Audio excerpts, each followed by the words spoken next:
Hello? Hello. You can hear me? Oh my gosh, I'm live. It's amazing. Oh, Holy my shit. Lord. Oh my Lanta, I know how to do this still. It's amazing. Hello, All right, where we at? everyone. Hello? I've been out networking at the truck stop. Atta That girl, sounds get it.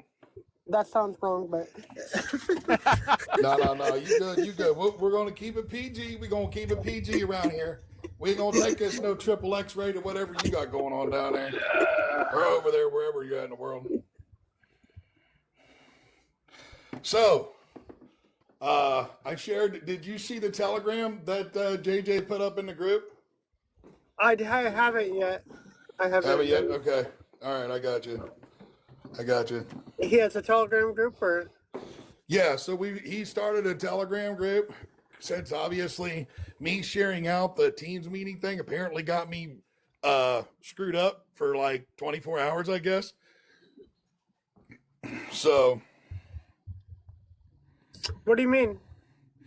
So I posted the long one, and then I posted this other message that was like, all it said was like the date and stuff, and it went crazy.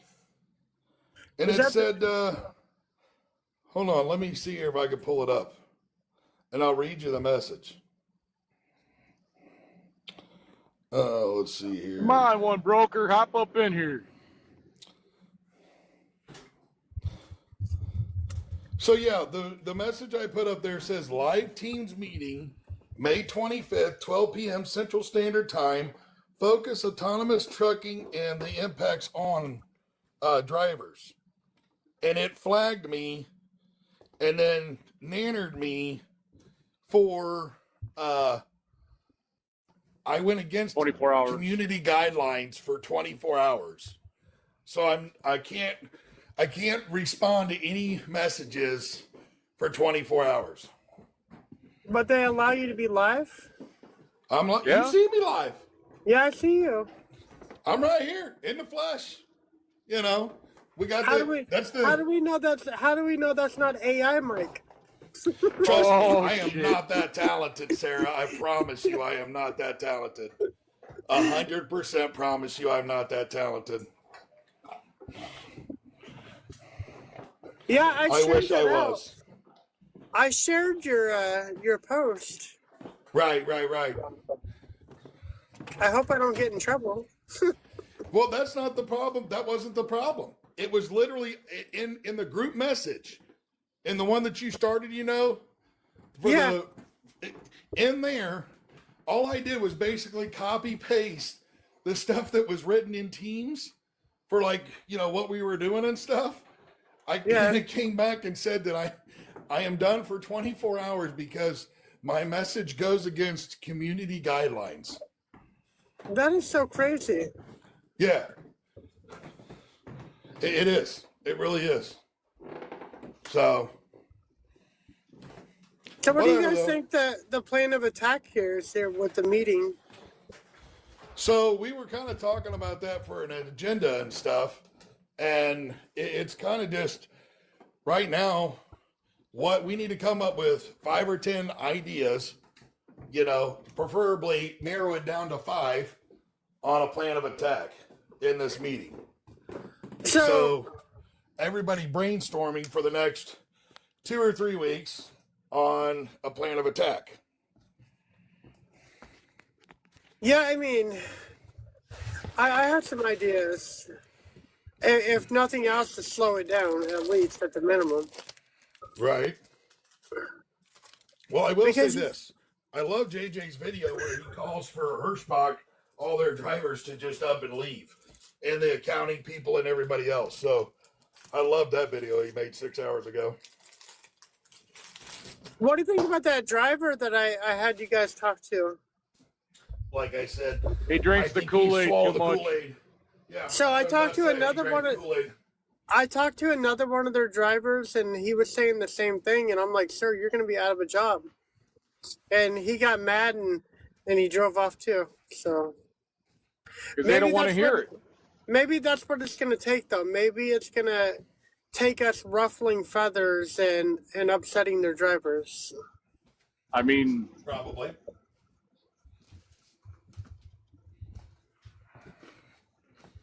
I know that sounds kind of unprofessional, but it's kind of professional because all you're doing is telling the truth. oh, and that's just it. Like, okay, if we sit there and talk to them and they do that, eventually they're going to get enough of them to go back to Hirschbach and be like, look, you got all these people out there saying this. Hirschbach's going to turn around and say something. Do we have any people that live in the Dubuque area? Dubuque, Iowa? My. I do not. That's a question above my pay grade. Because, you know, that's where they're at. Yeah, I know. So Unfortunately. you're allowed to peacefully gather, right? You don't need no permit for that. So it's in the Constitution. And maybe if you could peacefully gather on city property outside of their property with some signs in their drive. Yes. Yes. That's a good idea, Sarah. It is. So, you know, that's if nothing else, we could slow down the process. I know we'd all like to stop it, but if nothing else, maybe we could slow it down. Slowing it down to start. Yeah, well, you gotta slow a truck down with the brakes to get it to stop. So That's one thing you bring to the table.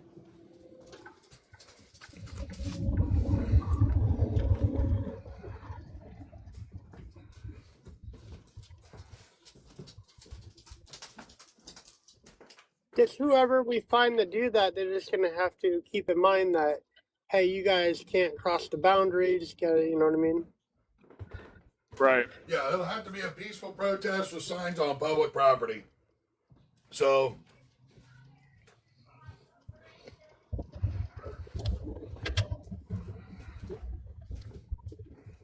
But I think instead of traveling across countries and doing this and doing that, we need to try to utilize the drivers that live in the area, you know? right. I agree. Well, that's the whole bringing people together. Yeah.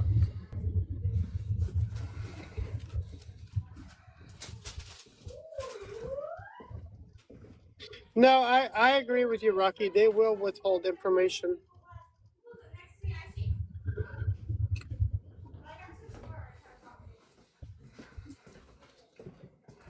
But like I was saying, if you can talk to enough of their drivers and get them pissed off, and then they turn around and go back, Hirschbach's gonna have to put something out there. So I think, And when they do, that's when, hey, let's get out there and let's explain this to you guys and how this works and all that and how wrong they are. Well, I think that if you could peacefully have a peaceful protest outside of their property, right?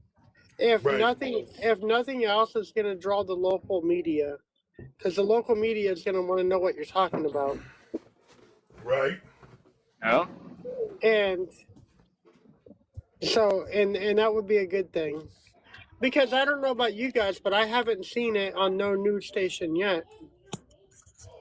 Yeah, I don't think he will.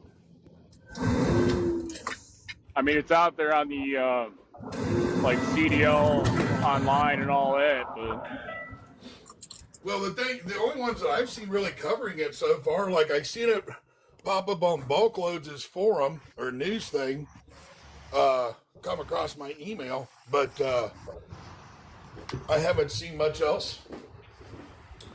I mean, I did see one I think that JJ shared that was an article that he had. I'm gonna go up here on the mainframe and just look and see what I can find. Who's put out Well- what, where, why, and why. I know what I'm saying? reposted one from California. Okay. What'd you request from California? Reposted, not requested. Okay. Are you I ain't misheard. requesting any of that Mary Jane, are you? Yeah, some I hear gummy they're bears, some shipping. gummies. Can I get I- some of that good stuff? Well, I requested gummies for gummy night. Yeah. That's it, sir. You better start sharing. I'm sitting down here with no edibles. Yeah, that's what we call them, edibles, not gummies, I guess. My Yeah, bad. edibles. I'm used to calling them gummies. So let's see Edibles. here. So it looks like Yahoo Finance picked it up yesterday. Freightways picked it up 2 days ago. DC Velocity reported on it 3 days ago.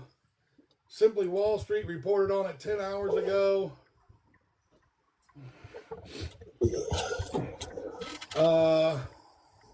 Oh, look at this. 13 hours ago on MSN, Aurora stock jumps on expanded partnership with Hirschbach. Deal unlocks revenue stream and hundreds of millions for Aurora Innovation. I Imagine knew I that. should have bought more stock. I knew I should have bought more stock last week.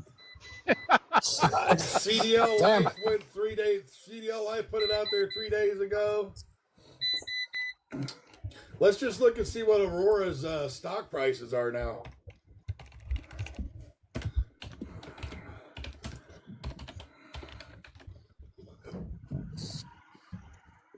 Not rices, prices, please.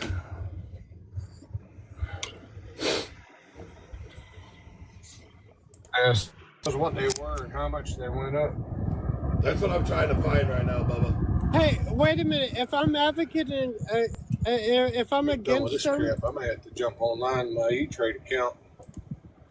hey, if I'm fighting against these people, can I still buy their stock? Well, it's kind of what I was thinking. Be a closet stock owner. It's only $6 a share right now. All right, I'm investing.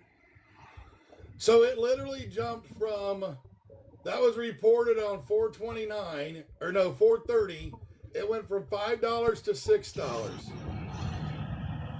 Their Oh, stock, their stock is lower than Carvana stock. Yeah, it's not much. It's really not. So yeah, they did it. It's right here, looking at it on StockTwits. So it only went up $1. It went up $1. So it opened at 509 on 430, and it closed today at 613. Or no, closed on the first at 613.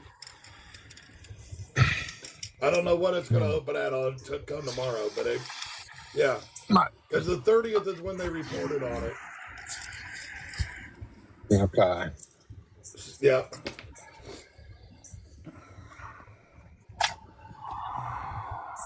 I don't know if I want to gamble on them or not.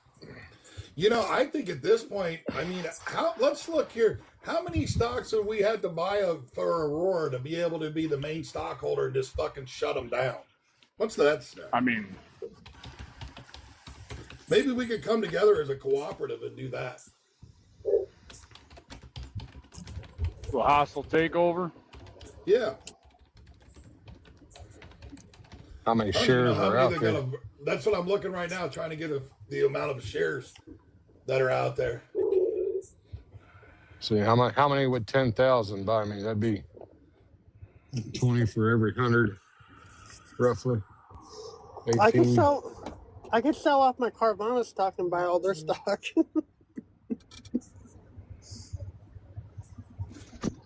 I'd have Hey, on Vince that is in Carvana. the, Partner right now, we would have to Carvana's buy a good over stock. 850 million shares. Holy crap. Sorry, I didn't win the lotto anytime lately. How much? 850 million shares. That's all of them, right? No, that's 50%. That's to have over 50% voting power, which Oh, is yeah, controlling interest. Hey, if we're counting on that, then we're done. Yeah, 850 million times $6 a share. Hey, who owns Aurora? There's 3 co-founders. Yeah, there's like 3 owners in there. Yeah, there's 3 co-founders, The one come from like Tesla. The other one come from Google and was involved with Tesla. And then the third one was involved with Uber or Otto, because Otto got bought by Uber back in, because Otto started in Ohio in like 2014, went for a couple of years, and then Uber bought him out, I think in 2016 or 17. So, yeah. So, does anybody know any billionaires that would like to befriend me or something along those lines? Because I'm going to need about $4.8 billion to do this. Unfortunately, no. No? No. Is Cisco still in here? Yeah, where's Cisco at? He's got all the money. He's a broker. Yeah, he was All in here. brokers got all the money. Yeah, and his Cisco, 51% come on, that bro. he Come takes. help us out. Come help us out, brother. I mean, brokers get like 80% of the freaking freight rates right now anyway, so you got to have all the money. Right? He's got to have all of it. Here I am sitting here thinking about just buying $10,000 worth of it, but Cisco could buy all the 805 million shares, or 850. Right. So it's Urmson. Chris Urmson is the CEO. And Sterling Anderson and Drew Bagnall.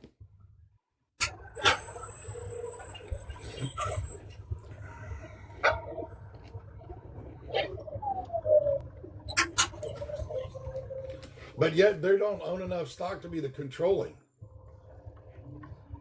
Oh, David Baker is the managing partner. David Baker. That don't ring a bell to me. He is the managing partner of Aurora Management Partners. Oh, I don't think that's the same person. Hold on. I think they grabbed the wrong Aurora.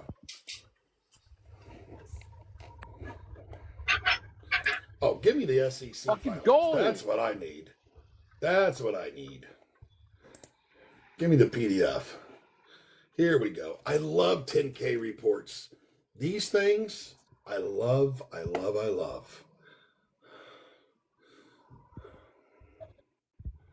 Let's see here.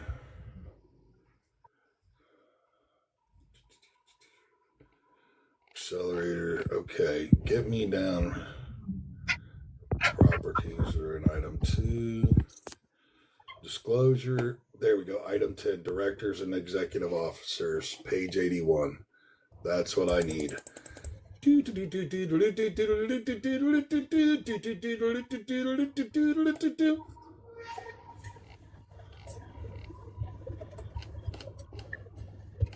$78,981.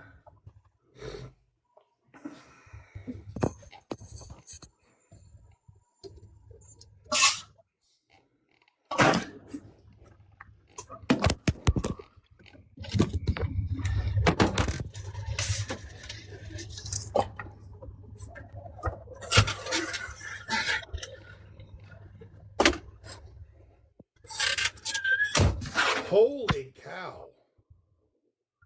They have 52 billion shares.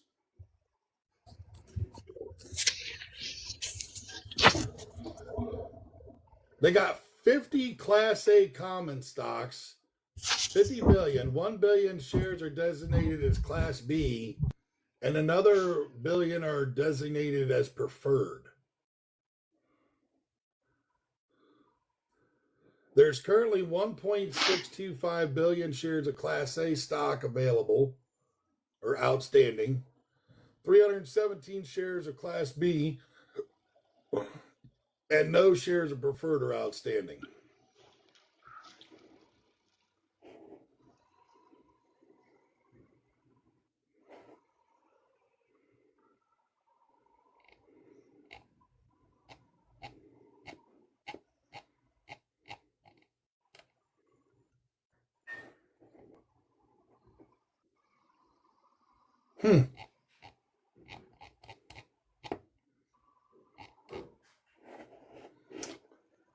Good to know. That's a lot of shares. Yeah. In case anybody was wondering.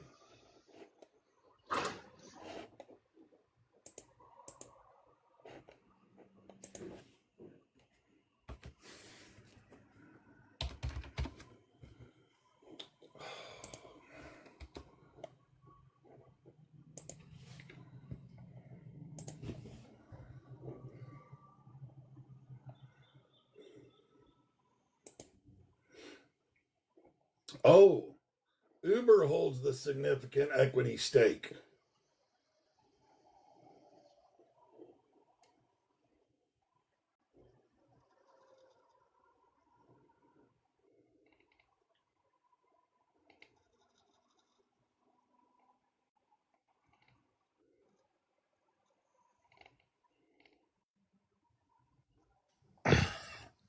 So Uber owns the majority of it.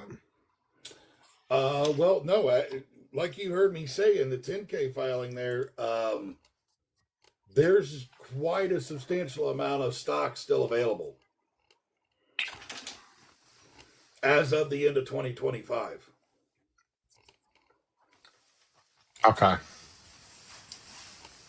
Where was that at again? I misheard some of it. I was walking in the door and grandkids were running all over the house.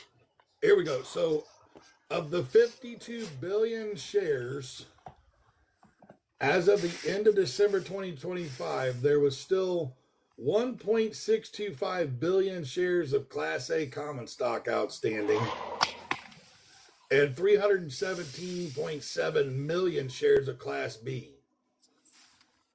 which is a third or almost a third of the Class B common stock of it that is designated.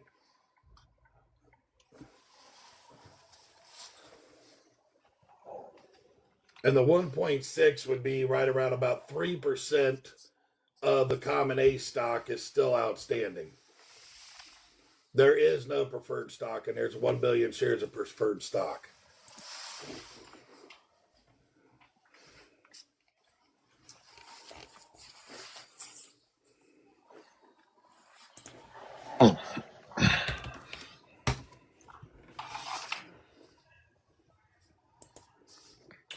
So here we go. Uber owns 16.6% as of the end of the year.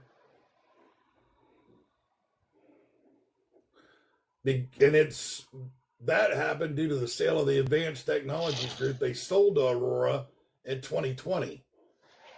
T. Rowe Price is 14%. The Vanguard Group owns 8.19%. Morgan Stanley owns 7.25%. Bailey Gifford holds 4.14%, and Toyota Motor Company is a strategic partner and investor. Along with PACCAR, Volvo, Continental, Uber Freight, Hirschbach Motor Lines, and NVIDIA are all strategic partners.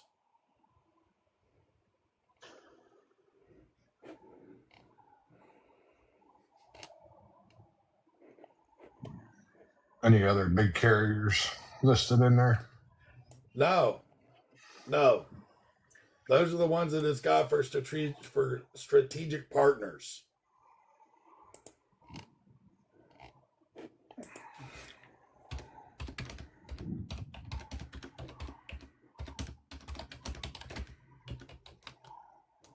Wow.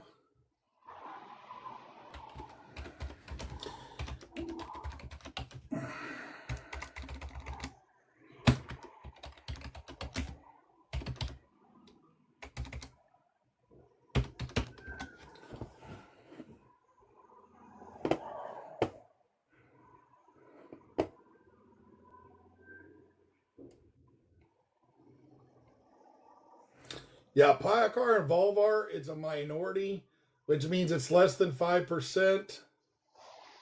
Continental Ag they're less than 5%.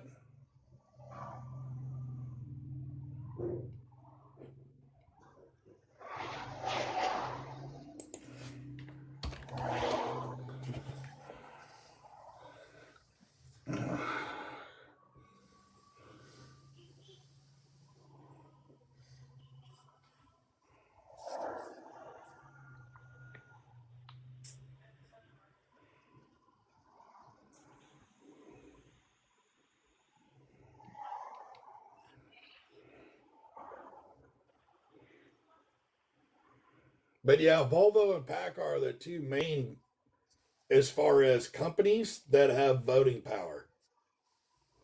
It's limited voting power, but they have voting power. Yeah.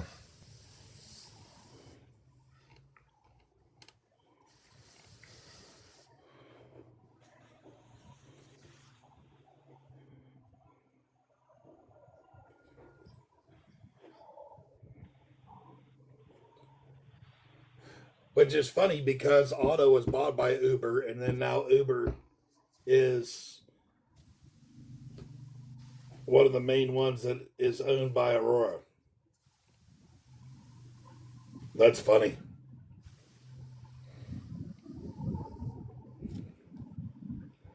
Huh. Well, there we go.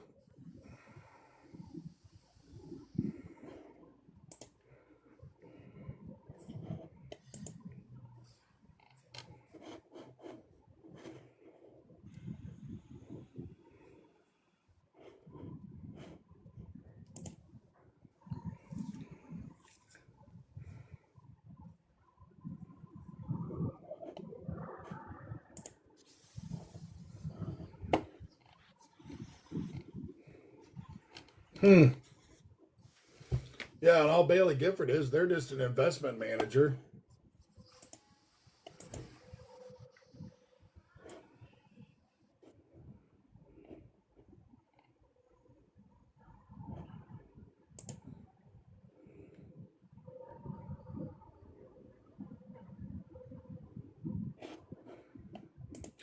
Oh, Continental came on board to help manufacture the mass production of the driver hardware in 2027.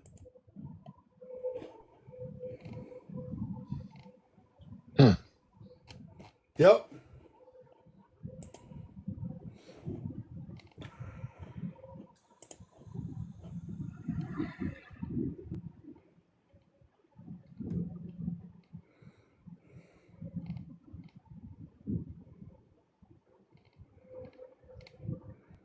Yeah, we all know what Continental is. They're just a tire manufacturer. Well, they do manufacture tires, but Yeah. they have a lot of other stuff there. Conti Tech, all that stuff, which are, the airbags we use for suspension. So, A lot of other stuff too. Continental's into a bunch of things, especially around the world. yeah. Stuff you wouldn't think they would be, but they are.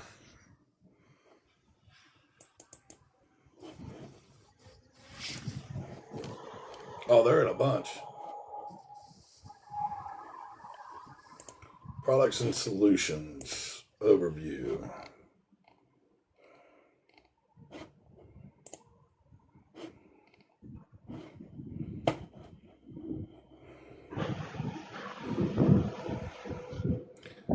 So, Contitech currently has 20,000 employees at more than 60 sites globally and sales of some 6 billion euros.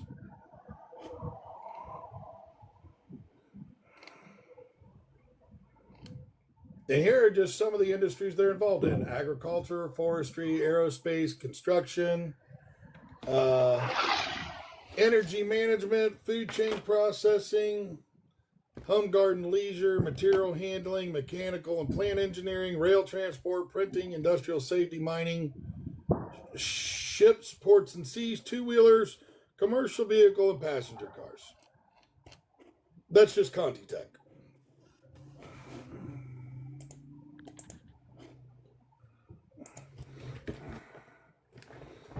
Awesome. So let's see here. NVIDIA. Agree.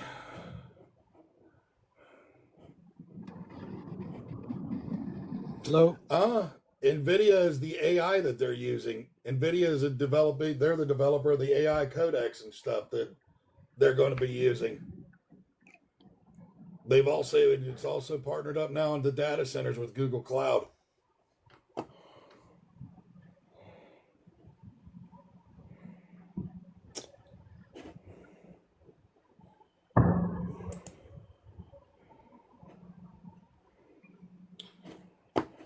And then Packard did it to bring in to integrate the Aurora driver into the Peterbilt and Kenworth trucks. I don't see anything where they've partnered up with Daimler, though, for Freightliner or Western Star. So it looks like Volvo and Packard are going to be using the Aurora technology with NVIDIA and stuff. Which, Sam, didn't you guys mainly, when you were at Hirschbach, don't they mainly run Packard? Like International. Peterbilt or Kenworth? International. Oh, they went Yeah, international? international. And I Okay. think after I left, they started getting some Kenworths, Oh, okay. but they're mainly So- international.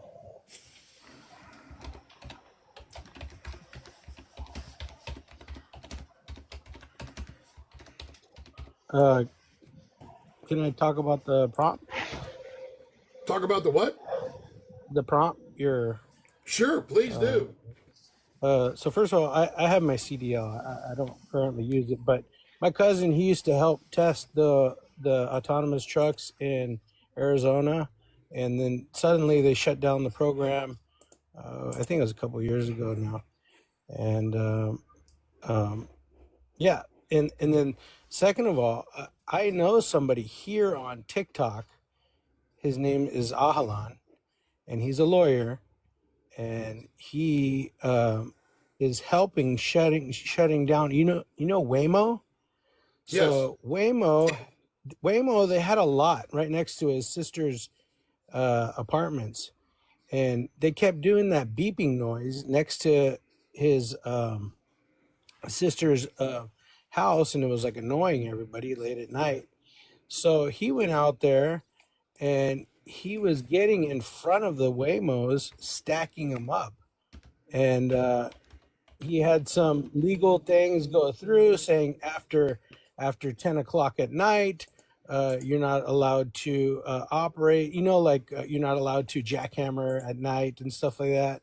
So I forget what hour. Noise ordinance. Yeah, Yeah, noise noise ordinance.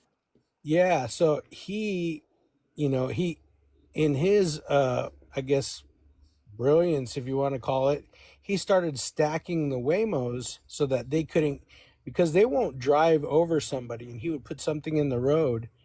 And anyway, it got into like a legal thing. So now he's on CNN, and his name is Stacker One. I don't know if you ever want to read into that. It's pretty interesting. And so basically he got Waymo shut down in that part of Los Angeles with this method. But that's pretty much what I got. I got you. So are you for or against stopping autonomous trucks from taking drivers' jobs? I think I'm totally for Americans having a way to make a wage, and if they're gonna have you guys sitting there with them, and I don't know, whatever, as long as it's somebody with a CDL to monitor the system, but I don't think that they'll be able to do it with rain and snow and stuff. So like that. right I don't now, know.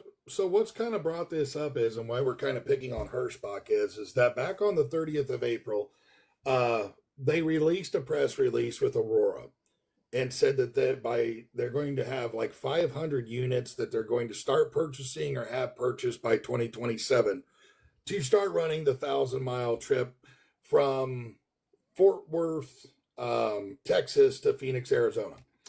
And it's going to be basically with a level 4, level 5 truck, which is there's not going to be a driver in it. We already know that they've already got the exemption with the FMCSA for not having to put triangles out. And they're going to be using these blinking lights, which we found a picture the other day, I think 2 days ago on live when we were talking about it, of how it's where the cameras are mounted on the side of the cab. There is a bright flashing amber light right there on both sides.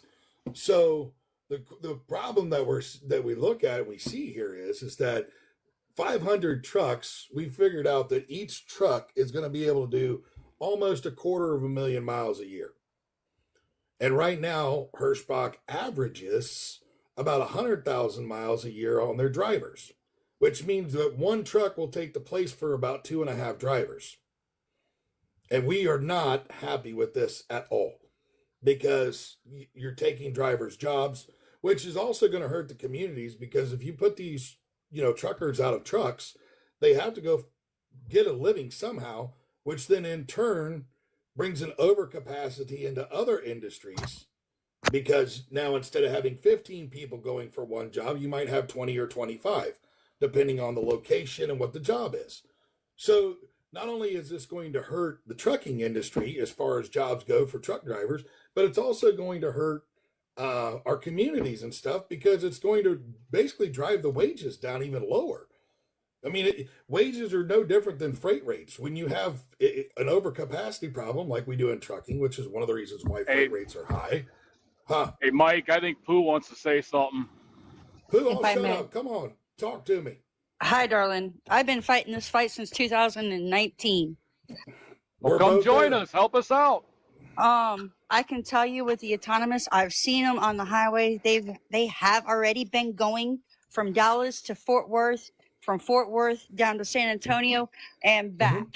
I've already seen them going from Fort Worth all the way over to Phoenix, Arizona. That has already been happening. It's been on our roads since 2020. Actually, it's been on our roads longer than that, because here in Ohio, Auto started it with Honda up on US 33 in Marysville back in 2016. Right. And I live in Ohio. My father brought it to my attention back in like 2014 when they were just starting to try it out. And then Auto got bought out by Uber, which now Uber owns Aurora. Or Right. part of it, I should say. We just talked about how much the ownership Talking about is. the So, autonomous stuff. yeah, I'm aware of this has been going on for better than 10, 12 years now. Yeah. So the problem of it is, where we're at is that we're seeing now 500 trucks. That's the problem from the Fort Worth to Phoenix area. But I'll They've shut up actually again. been out of there. They've been going back and forth with over 500 prior to now. We're just Prior adding to another now. 500. Yeah, I get Right. And that. But this is why I we can say this there's is a why we're good trying to do 1,000. this. I've been trying to fight that fight since 2020. 10-4 DC, autonomous. Yep. I was there. I stood there. Well, Indianapolis in Mayday. Been there, stood there, parked my semi, the whole 9 yards. We've had Will Cook and Disrespected Trucker, Truck and G, Mr. and Mrs. Truck and G, Truck 'em Up Joe here on TikTok, but his real name's Joe Denny with Black Smoke Matters. We have been trying to fight this fight for so long that it fell on deaf ears. We have over 3.8 million truck drivers. And I can tell you, on 10-4 in DC, 1 year, only 1 year, we had 275 drivers. Mayday, we had 10. 10! That's it. And I'm sorry, I hate to say it, but we have so many drivers, we can't get two to fucking agree on anything. well, that's Well, what I- we're trying I to can do tell you here this is to right bring now, everybody Pooh. together. We have right now about 15 drivers that are in our chat, which I don't know if you're in there or not. And if you're not, I'll add you into it if you'd I like. think you sent me a link, sir. I believe so, yeah. So on May 25th, we are trying to get as many of us together as we can here on a Teams meeting. We're going to take advantage of FOPT's Teams package that we have, so we can do at minimum 300 for a basic package. You can do 300 people on a Teams meeting. We're trying to get as many of us together as we can, and then Oh, yeah. we're going to come into a brainstorming and try to figure out how we can do to stop it. One of the things I will say right now, Sarah had a great idea here at the very beginning of this live, and that is just standing out in front of Hirschbach on public land, not on private land, but on their public land, and peacefully protesting with signs and stuff. So we're hoping that since now this is starting to get out into the main media, and maybe we can get enough of us together to finally agree on one thing, that we don't want to lose our jobs. Right. So You know, I used to go by Pooh_Smith 678 on this app back in 2019, 2020. I was gonna say, since when was TikTok around in the 1900s? My kid's making fun of me. 1900s were just yesterday, weren't they? easy Right? now. Do you see the gray and the white here, Sam? Come on now, bro. Quit beating on me, all right? But since 2019, 2020, and I was new on this. I was new, like new. Mhm. Truck 'em up Joe and Will Cook and with ATM. Well, you know Kevin Winkler, right? I'm sorry. You know Kevin Winkler, right? He was part of that too, part of that same group. Black I Smoke. only talk to certain people with certain groups. Yeah. I didn't talk to everybody. I had a very small crew that I worked with. Him and Joe was pretty close. Too. Hi, Panther. But I can tell you, this has been a fight for a long, long time. I know I kept hitting my head off the walls, and I made my page to where they told me to sit down, shut up. There ain't nothing we can do about it. There ain't nothing anybody's going to do about it. Just sit down, shut up. Not true. Well, I'm going to tell you, you got two people in this room that do not just sit down and shut up. And one of them's got a big ass mouth. I'm glad. I don't normally sit down and shut up. I'm a redhead. Fuck, I just dyed my hair black. You know? But like I said, I was new to the game. I was a fresh new driver, straight off the block. And I hope to help. I'm not sure how much more help I can do or what I can say. But if you need me, I am here. I'm home with the family currently. We definitely would love for you to come into the Telegram group, but definitely that JJ started. JJ started a Telegram group today so we can talk amongst, because like all I did was share our teams in the one group, and when I did that, TikTok came back and said that I violated community standards by saying, "Come join our live on May 25th." So, needless to say, that became a problem immediately. It was like, okay, how did that happen? But it did. It's whatever.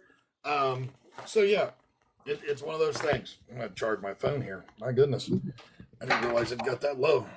Can we just stay put? How about this? Just go crooked like that. We'll call it a day.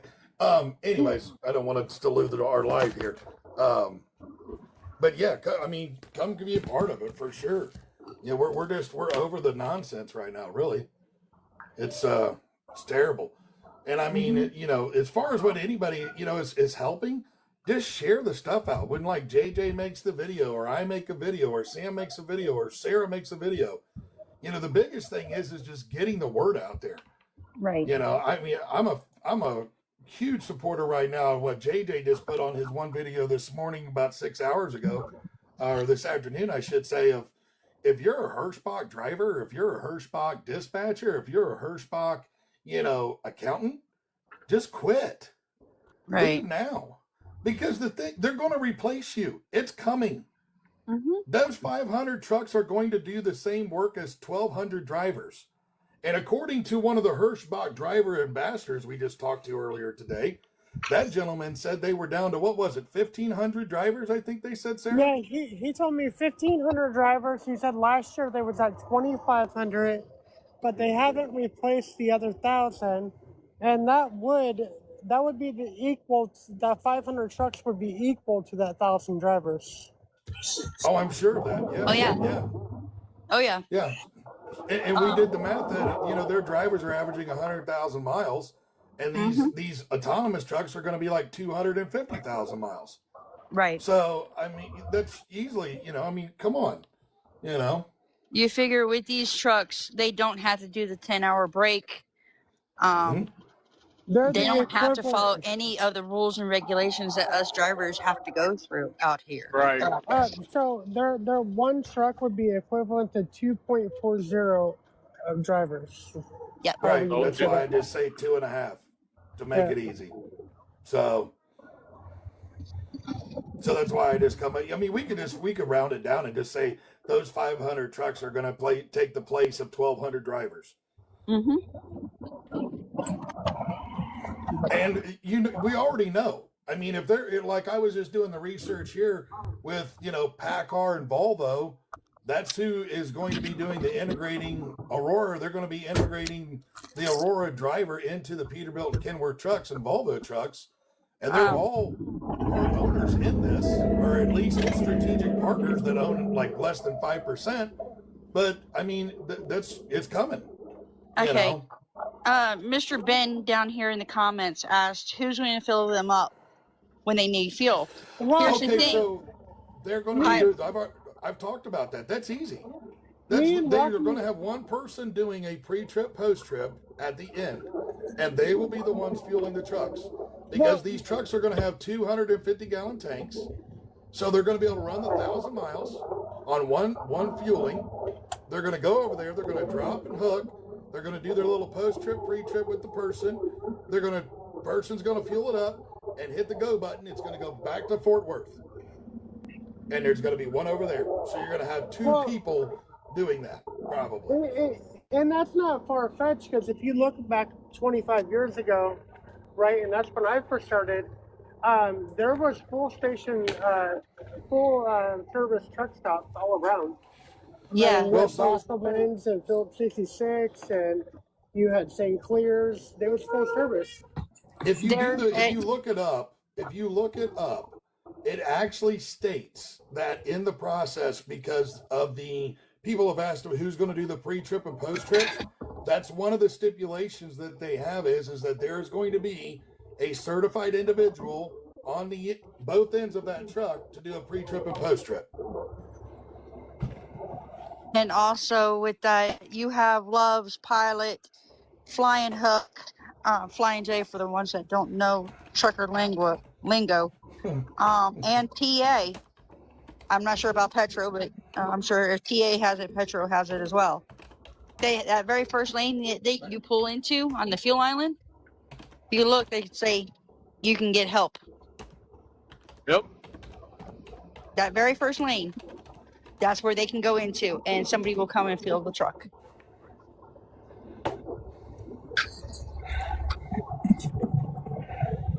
So I'm right here, I wanted to double check myself before I said it, but Pilot Flying J is the leading developer of infrastructure, and they are partnered with Kodiak Robotics.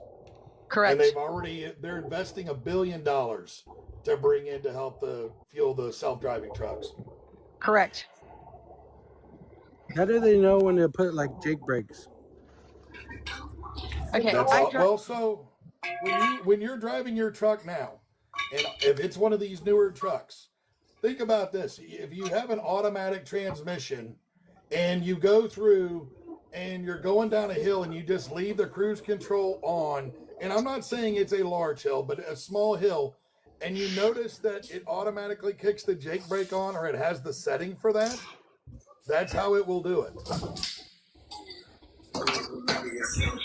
I actually drive a 2026 Freightliner Cascadia for my company that I drive for. I can tell you, going down the highway, I have cruise control on. I've got it set for 68. I'm maxed out. I can tell you, it will read on my dash how fast the person in front of me is going. It will slow me down. I cannot get within 100 feet of that next car. That's the collision mitigation system and adaptive cruise. Correct. Yep. Correct.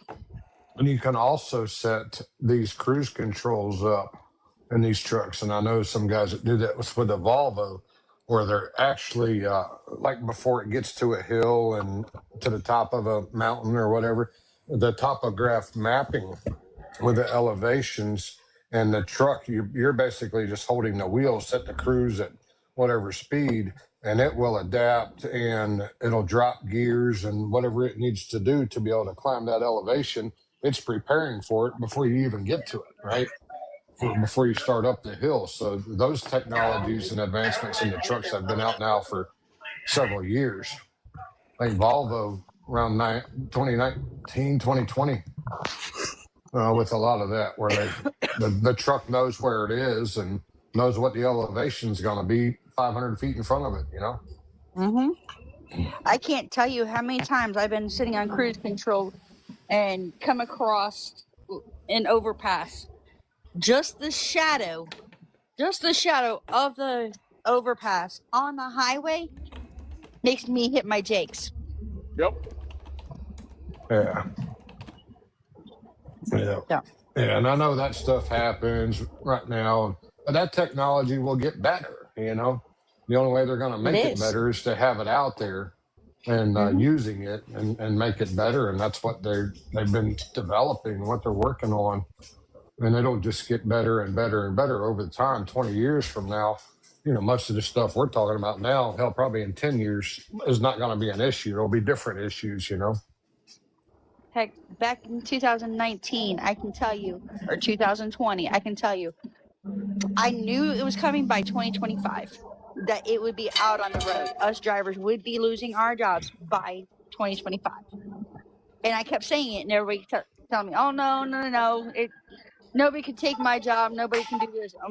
Okay, I'll show you. But, y'all, I love your faces.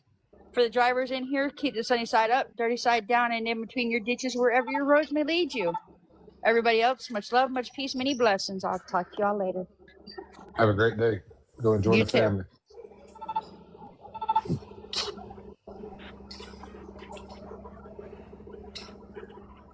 Yeah, these adaptive cruises and stuff like mine in my pickup, this new truck, man. Hell, I love it. That trip to Louisville, I was like, man, that was nice having that. I wasn't having to slam on brakes. It was keeping track of what's in front of me and the speed they're doing and all that. It was nice driving with it.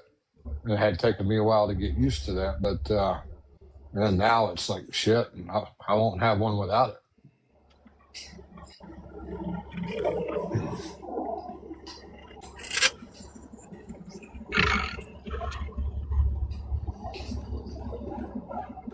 Yeah, I'm just trying to look up how much Berkshire Hathaway owns in any of this other stuff. Oh, shit. They're kind of like BlackRock. They got a little bit of damn everything, Well, don't they? And a whole lot of some. They own all of Pilot Flying J. They finally, locked that in there a year or so ago. So Yeah. they are 100% owner in Pilot Flying J. They also are 100% owner in BNSF Railway. Yeah. Yeah.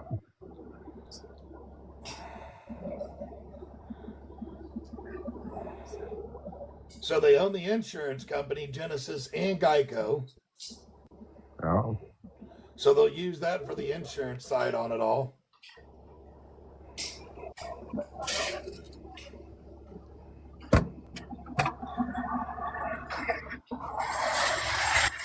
I'm trying to see who owns NVIDIA, or if they own NVIDIA.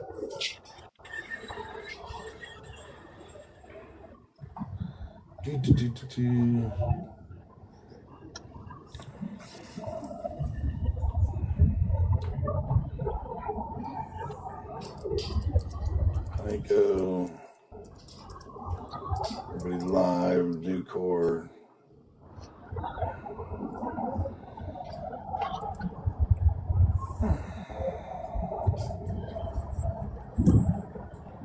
Well, that makes sense there.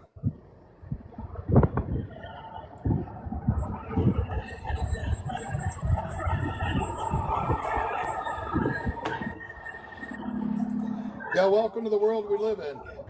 Where's all the background noise coming from? Like Sarah.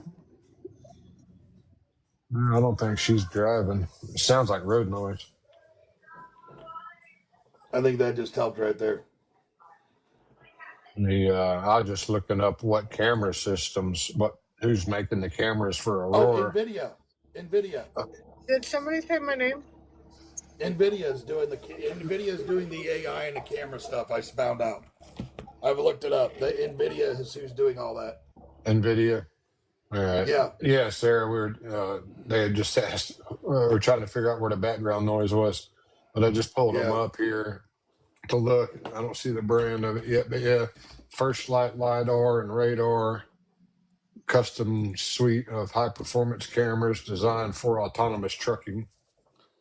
So if you look at the controlling partners of Aurora Innovation, NVIDIA is one of the strategic partners, and NVIDIA provides specialized hardware for self-driving systems, which is they have developed the Nomatron 3 Omni which is the video and audio and image and text reasoning AI for the camera systems, along with the GPT 5.5. So, and they're partnered up with Google Cloud for the AI as well. So, and that AI is what you're using with the cameras that helps to, you know, like we were talking about with the Bendix system and all that stuff. So, Yeah. because according to what I've read here, the strategic partners own less than 5% of the company. And the strategic partners are Volvo Autonomous, PACCAR, Continental, Uber Freight, Hirschbach Motor Lines, and NVIDIA. I just found And the video on YouTube how he was fighting Waymo.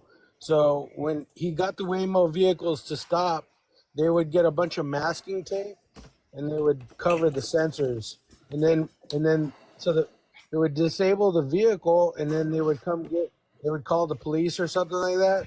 I don't know how they got the police involved, but the police would come and give them tickets for parking in the middle of the street. So he has something going on fighting them. He may have something going on too, going out there and tampering with them and doing that. He Yeah, may find himself behind the bars.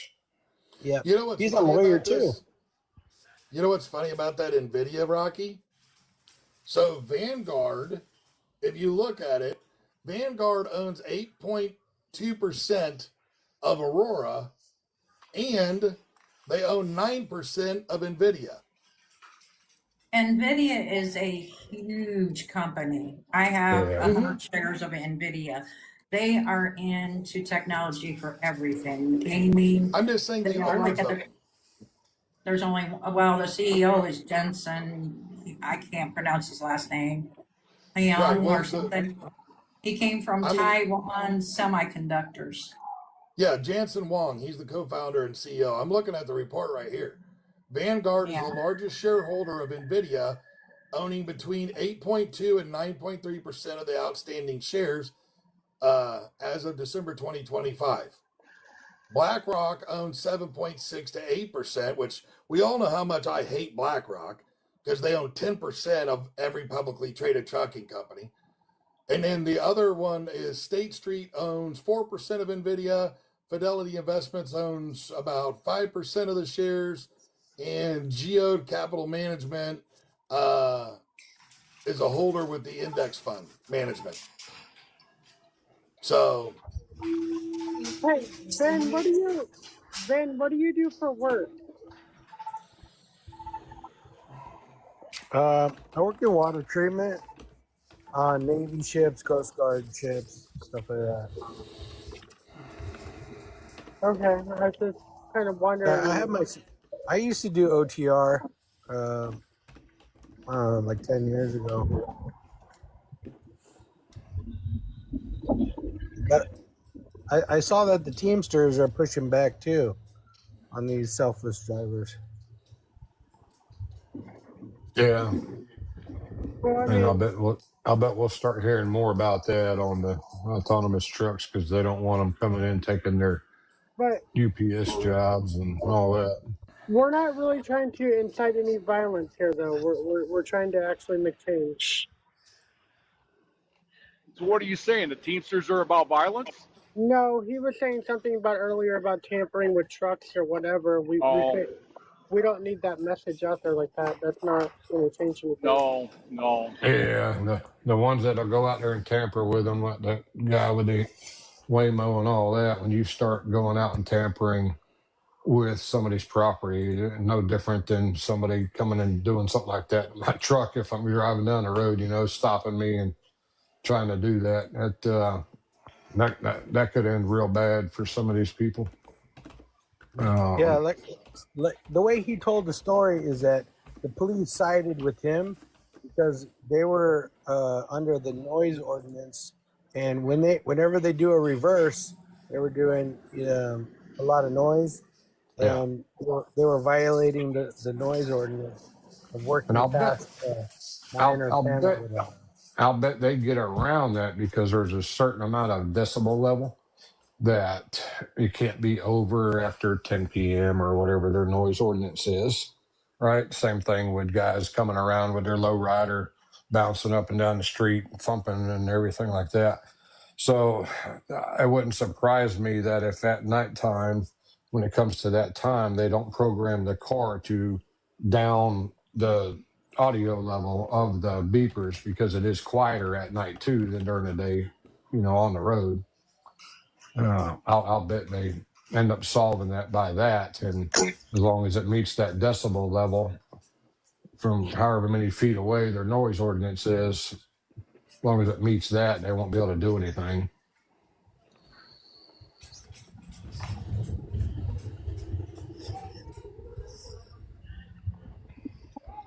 I'm sure that's what will happen with that. And look at Now, when you this. said, Vanguard and BlackRock both own large amounts of shares in Kodiak as well. yeah, Once again, BlackRock. If I keep going down this rabbit hole, I think I'm going to wind up with an extra hole in my head or something like that from them.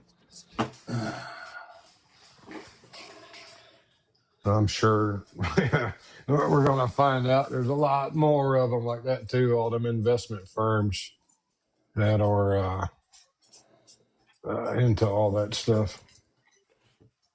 Yeah, BlackRock owns almost 2 million shares. Battery Management owns 11.3 million shares.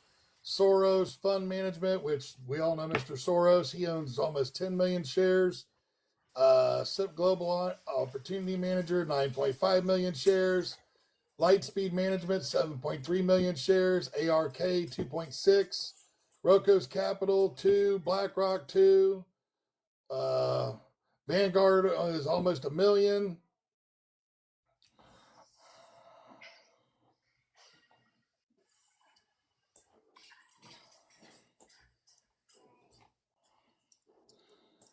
This is why I keep saying it's the billionaires. Yep. This is why I keep saying this, is because it's the billionaires. Yeah. And they control about everything.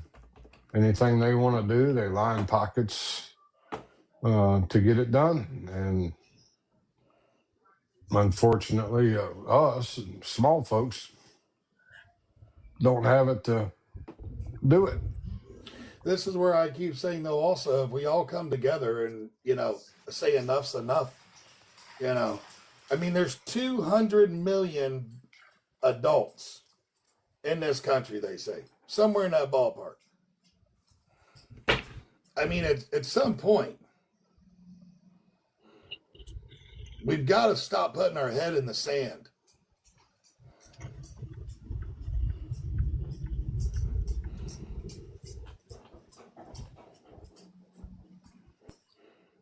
Oh, KSG just stopped in here. What's up, KSG? Come on, brother. Let's get him up here.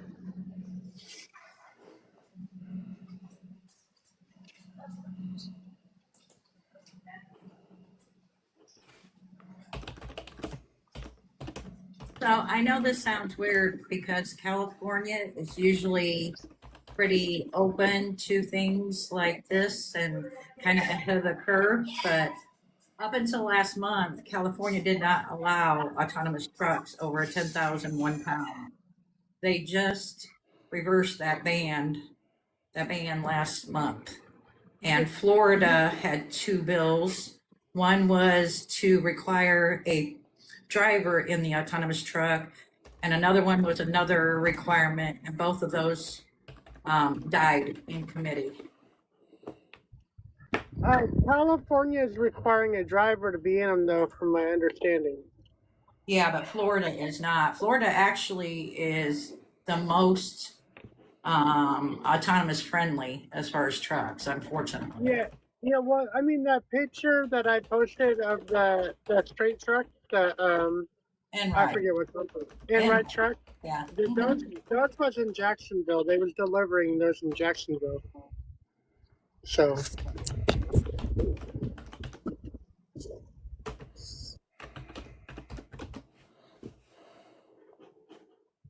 Which is pretty scary because how are they gonna?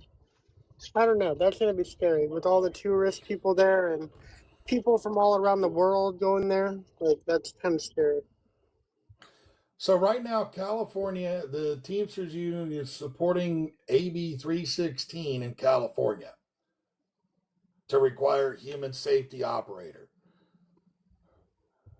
New York their Senate has a bill proposing requiring a human operator. Arizona, SB 1466 aims to prohibit autonomous trucks from transporting goods unless a human safety operator is present in the vehicle.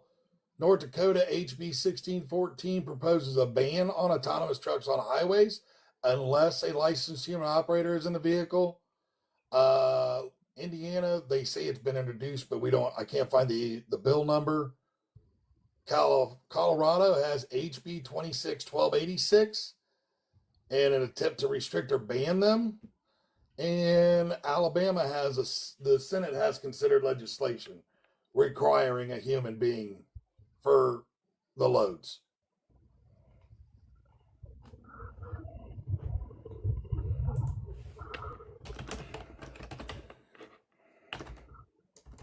KSG says he'll come up after a bit. Gotcha.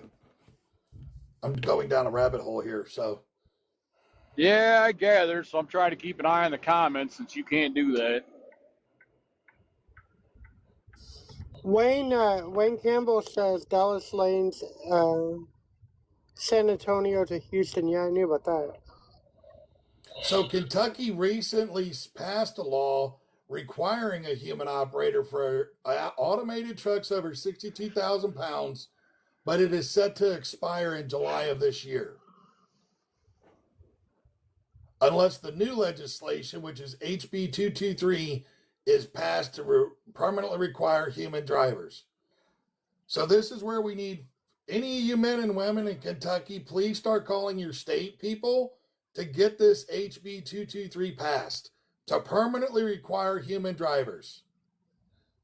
Minnesota has an identical bill, HF 3810 and SF 4014, and they were just introduced in March to ban them unless a licensed operator was in the seat. Look at this, Sam. We stand corrected about your beloved state of Illinois. Oh, we're not that corrupt? As of March 2026, the Teamsters has the Autonomous Vehicle Pilot Project Act, Illinois SB 3392, and HB 5103, which they're putting their same thing. It has to have a driver in the truck. So my question about that is, let's say you got a run going from, I'm just going to say California to New York, and it's crossing through all these states. How are they going to handle a driverless versus driver? They're going to have to put a driver in the seat to go through those states. Basically, they're going to have a driver in the seat for the entire cross-country trip. Yeah. Well, it's no different than, think about it. If you're going through states and we have bridge law, some states' bridge law is 41 feet, some is 43 feet, some is 42 feet. So KSG, I would love to hear why you say that. I'm just going to say that, it's no different. If I was to be running across, I don't know, 6 states, we'll say, and the state that has the shortest, and we'll just say it's 41 feet, that's where I'm setting my trailer at, because I'm not going to try to stop in each state and adjust my tandems to make sure that my bridge law is correct the entire time. Well, it's going to be the same way they're going to have to do if they're traveling across a state that says, no, you have to have a person in the seat. They're just going to have a person in the seat. And so this is where, when we were talking, like Sean was talking about it, this is where we need the states to bring these things in, because the states are going to be the ones that are going to help stop this. I mean, Delaware's even got one. Legislative SB 46 was reintroduced to prohibit autonomous trucks weighing over 26,000 pounds from operating without a human driver.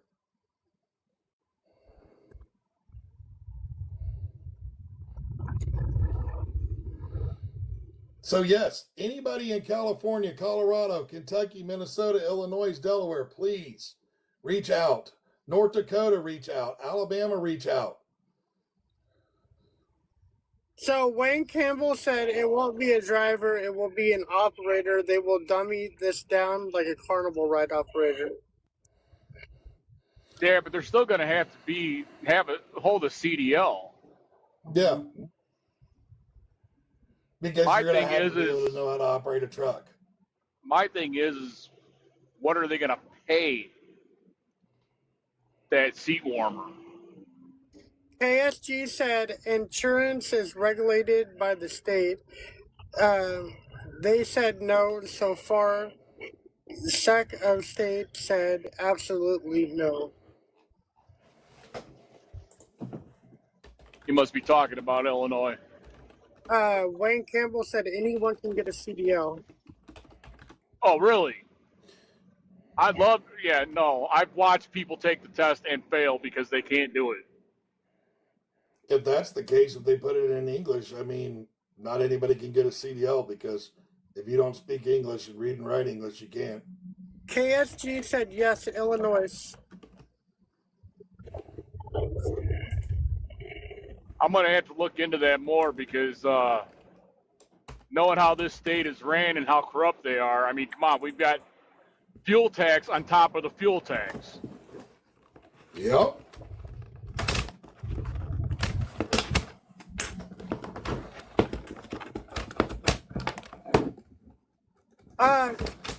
Cupcake, Sean wants to know if you could send him the link for the states. The link on what? Oh, on what states are doing what? Yep. Yeah, give me a second. My battery just died on my keyboard. I'll be right back. Well, if there's any way you can do it to where you just put it in the Telegram group. Yeah, I'll do that. This way we can all look into our own state. Guys, make sure you join the Telegram group that JJ created. Oh, I guess I kind of have to. I was made a moderator. Oh, was you? Yeah, me and Cupcake both were. I don't know if he did anybody else. I was just, Cupcake informed me of it. Well, good. Yeah, listen to you. Don't be muting me. Sarah, I thought you didn't want to get into all this type of stuff. Well, it's kind of my job, you know? There's a big difference. Oh, but wait a minute. I thought you didn't do advocacy. Well, push comes to shove, it can change a person. Huh, imagine that. I guess when you have enough lives and your job is threatened, people will do anything. I just wonder, just thinking outside the box, the states that say there has to be a driver and all in. And I get that with the passenger vehicles, and all, but what if these lobbyists are paying enough to get something passed at federal that just states can't stop interstate commerce, right? The transportation of goods across the land. And that it can be done by the autonomous. What can the states do then? These are just questions that are just coming to my mind. Well, we need those questions. Of stuff that could happen, that the feds could say, nope, it's federal interstate, and they can travel through on the interstate. It's not a state road; it's a federal highway. And as long as they're on the federal highway, they can pass through, just like states do with doubles and triples, the double and triple 53-footers and stuff, right? Like here in Florida on the turnpike, they can do it.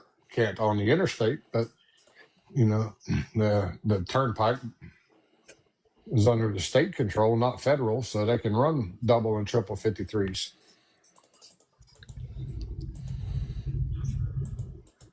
So, and with the interstates being federal, that would be a question to definitely have down to, the states can do whatever they want, but when it's a federal interstate, state don't have any control on it. Well, So right here, I've got insurance minimums for autonomous trucks, state specific. California has a $5 million liability requirement. Required for manufacturers testing or deploying light and heavy duty AVs. Kentucky has a $5 million minimum liability required for autonomous trucks. New Jersey, $5 million proposed for manufacturers testing autonomous technology. Alabama, $2 million specifically for automated commercial motor vehicles. Virginia's $1 million, Florida's $1 million, Arkansas is, depending upon what the purpose is between the standard 750K to 5 million. Arizona just has standard limits.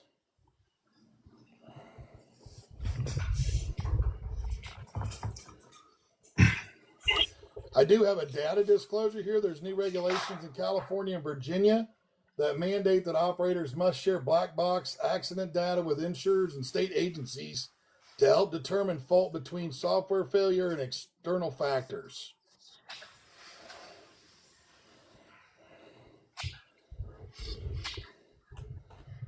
hey, do you guys by chance get along with Charles Claiborne?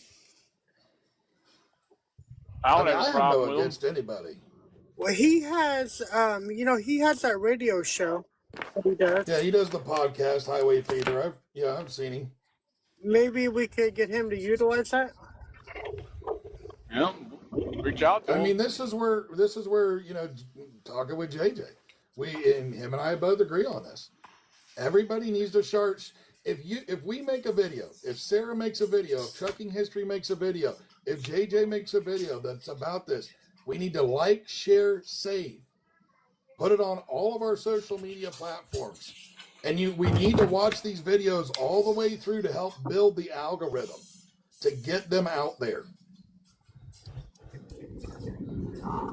So Charles Claiborne is getting on there and he's talking about it on his thing, and you're seeing it on a live, or he's doing it live on Facebook or whatever. Share it out there to all your people.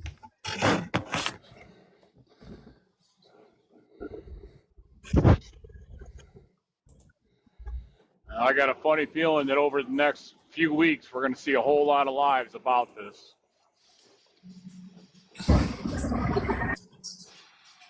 Hey, real fast, guys. So I was talking to my team here.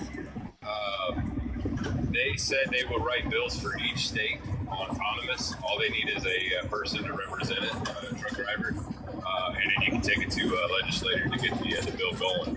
We just got to find out what states. So, like in South Dakota, they're out of session until January. Right now, like in my area, Iowa, Nebraska, Minnesota is still open. So we're gonna want to pounce on them like ASAP. So we could do it by state for sure.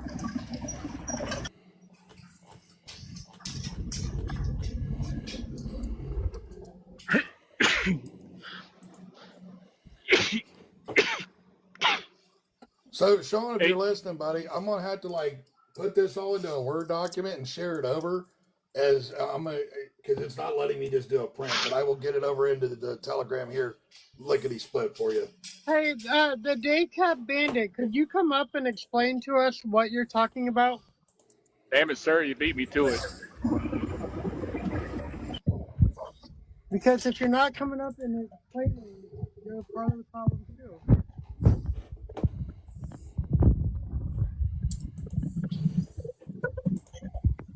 Fixing the driving will come up and explain to us how we fix the driving.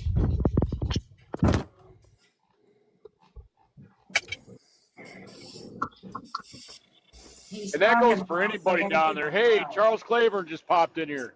For anybody in the comments that's got an opinion on the autonomous trucks, please come up and explain yourself so that we can listen.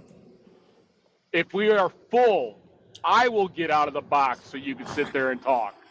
Hey, I'm getting ready to go and grab a shower. I'll drop down if somebody wants to come up, if there's more than one. Oh, go ahead and open up your box and just stay back there in the comments and listen. Okay, I'm going to drop down. Yeah, we're sure. Come on up here, Day Cab. I'm still here, but I'll be down here. Yeah, go Imagine clean that. your rack. Jane Owens just left our Telegram group. Go clean your Who did? rack. Jane, I figured.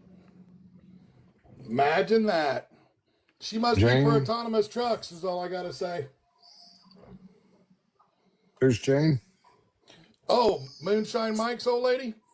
Oh, yeah. What'd she do? She left the Telegram group that JJ started. Uh, I'm up. What you need?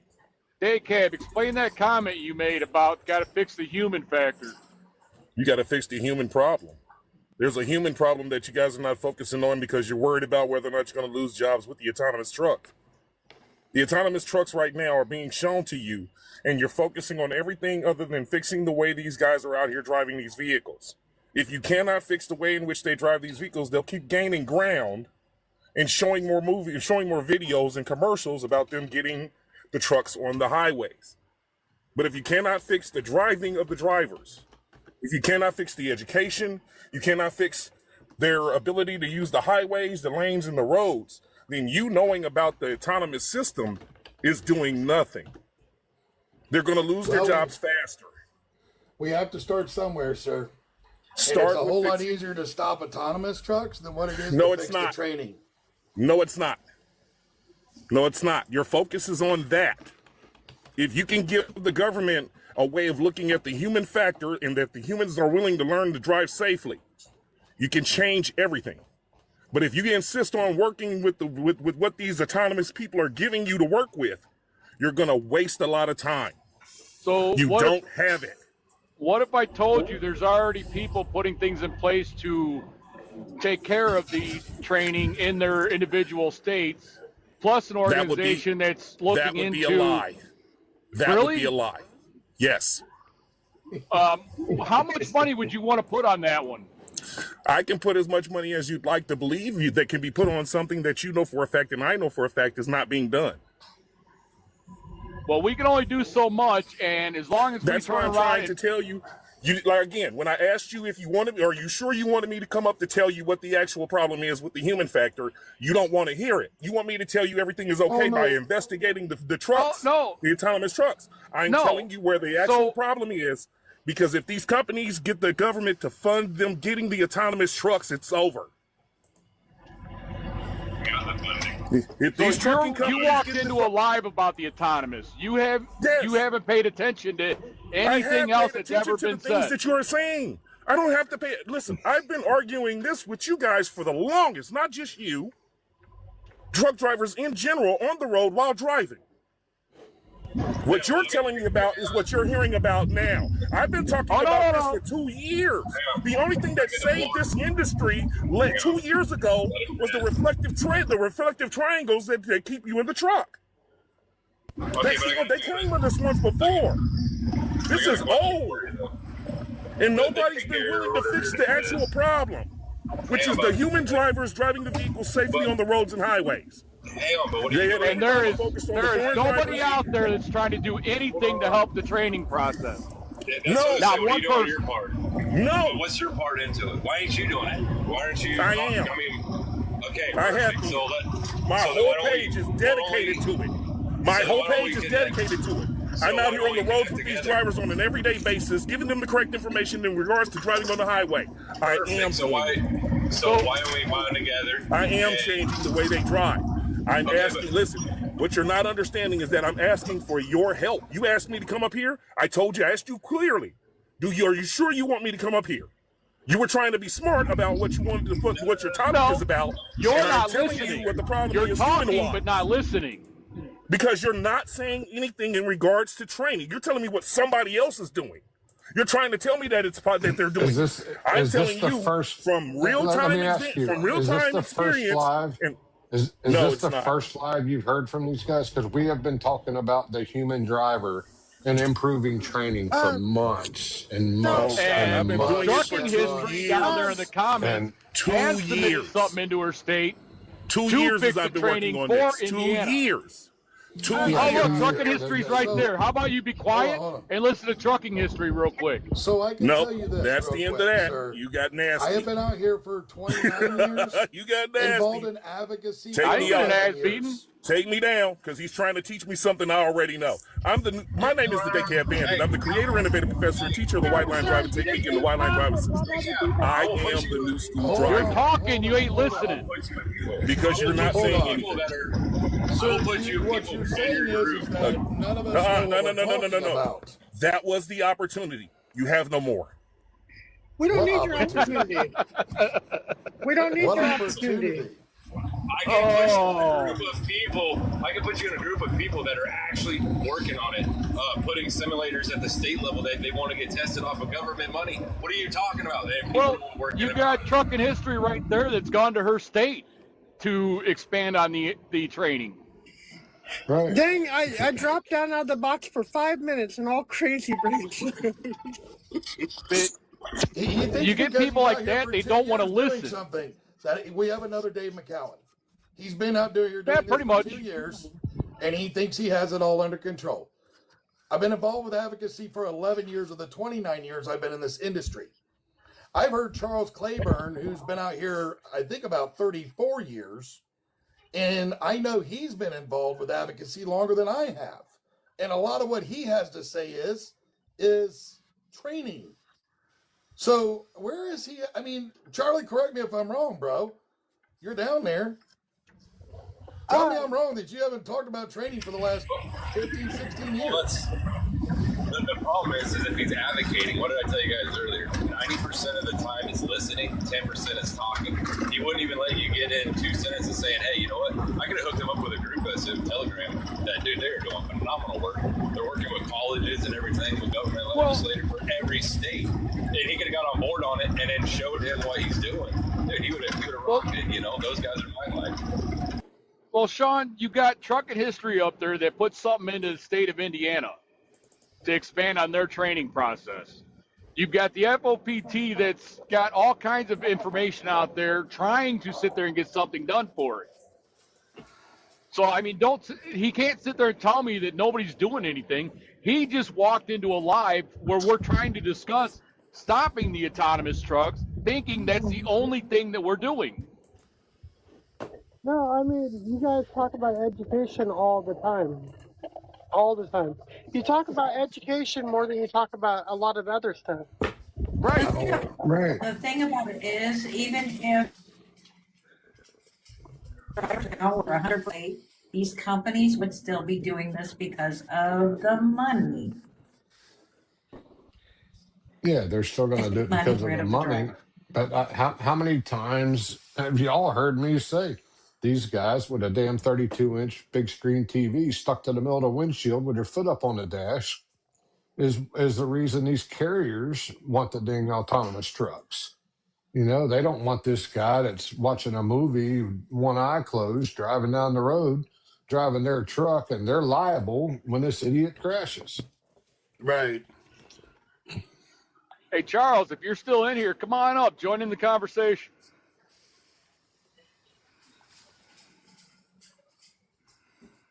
But there's a ton of people out there that's actually working on training that don't know what he was talking about. That's trying to take the human factor in it and say, hey, you know what, maybe we should start doing brain studies on drug drivers to see what the main cause is. So, I mean, I don't know where he's getting at that nobody's doing it. That's horrible to even say something like that. Unless he's not listening and he's just saying, hey, I'm throwing out the information and nobody's listening to me. Because he should start doing research and finding out the people that he's amongst the group and bond with those guys, you know, like it's not really rocket science.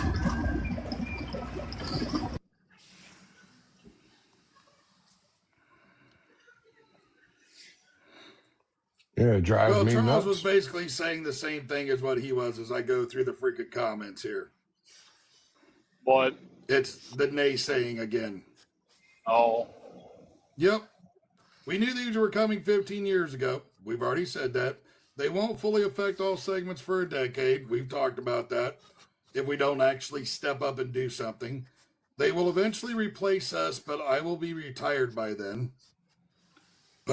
We can't stop brokers. We can't stop logs. Y'all think we can beat autonomous trucks? I have three friends driving them right now. And then he started joking around with the government fixed training. Listen, Sean Duffy fixed training. There's no problem. Yeah. See, this is the naysaying that I talk about. This is why this is one of the problems that we have in this industry a lot of times. It's people that have a platform that could help. They just want to stick their head in the sand like an ostrich because they say it can never be changed. Well, with a negative attitude, you're damn right. Nothing will change with a negative attitude. And here's the thing. Here's the thing. Not everybody was into doing all this 10, 15 years ago. Some of us just got started into this. Oh, I mean, yeah. I know Charles was, you know. Yeah, but what he doesn't understand, but I can tell you this, though. Back in the research, the pandemic is when they were sticking it down our throat and saying, hey, you know what? All these guys are out here running their trucks. We can pass all these rules. Hey, Swift, why don't you sign up with us right now? Hey, what, JB Hum, why don't you sign up with us now? Let's talk about now in the last 10 years. Let's not talk about 15 years ago. Let's talk about 5 years ago, right? That's what they don't understand. They're not seeing what's going on underneath the scenes as of right now and how we can change it. Not for him. He's going to be out of the system. He's going to be retired. Change it for your future truck driver, you know.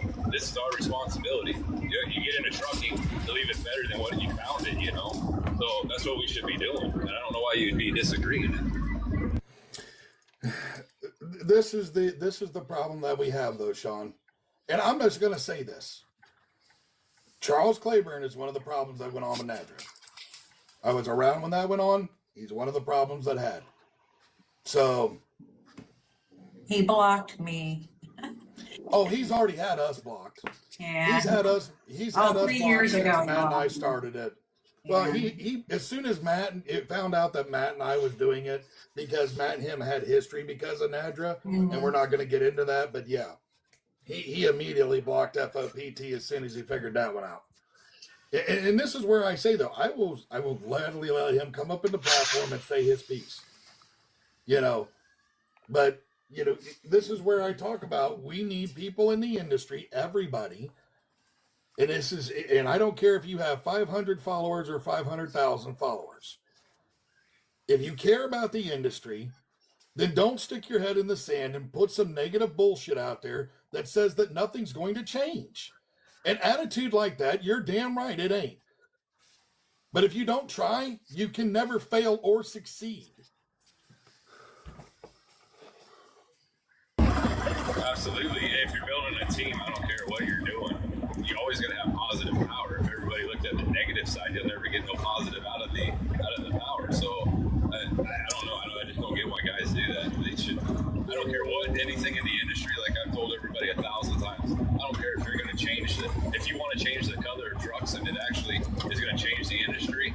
That's who you support. You know, regardless of whether does it only affect 10% or does it affect the whole system? But autonomous, the toll road,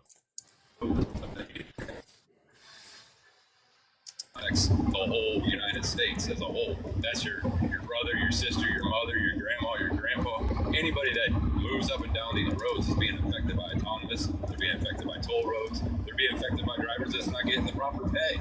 Because when you're out here on the road and you're not getting the proper pay that you don't think you're getting, what's it doing to your mental health? So anything in the trucking industry, a million things that can be fixed. Just support it, you know. Don't be giving all the negativity into it. And if a guy's volunteering their time, that's what they don't understand. If you volunteer your time, ain't not one of us in this panel getting paid. Not any that I've even been into with the rest of the people that I communicate with. The guys that are passing the bills to try to get the business changed, they're not getting paid. So they're volunteering. They're like going to, like, that's what their soccer game is. When you take your kid to a soccer game and you volunteer, you sit in the stand and you're cheering for your kid, right? Well, that's what we should be doing with the trucking industry, right? If you're not going to help, at least sit in the stand and start cheering us on. I mean, come on. Yep. This is where I talk about when I've said it before, whether it's FOPT or it's Sean or it's Vince. If you agree with it, you don't have to spend any money to support. like, share, save the stuff. Just send it out there. It's a couple of clicks. It takes you like 5 seconds to support something by just sharing it. You know, if Trucking History makes a video that is right up your alley, that is against something that you don't want to see, the easiest way to support her is to just like, share, save it, watch it. This is how we get you have to get the message out there.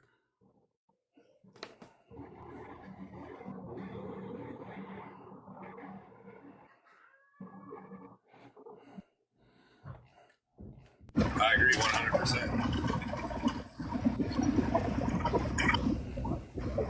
You know, the one thing I've never understood, and maybe somebody can explain it better to me, where does this mindset come from?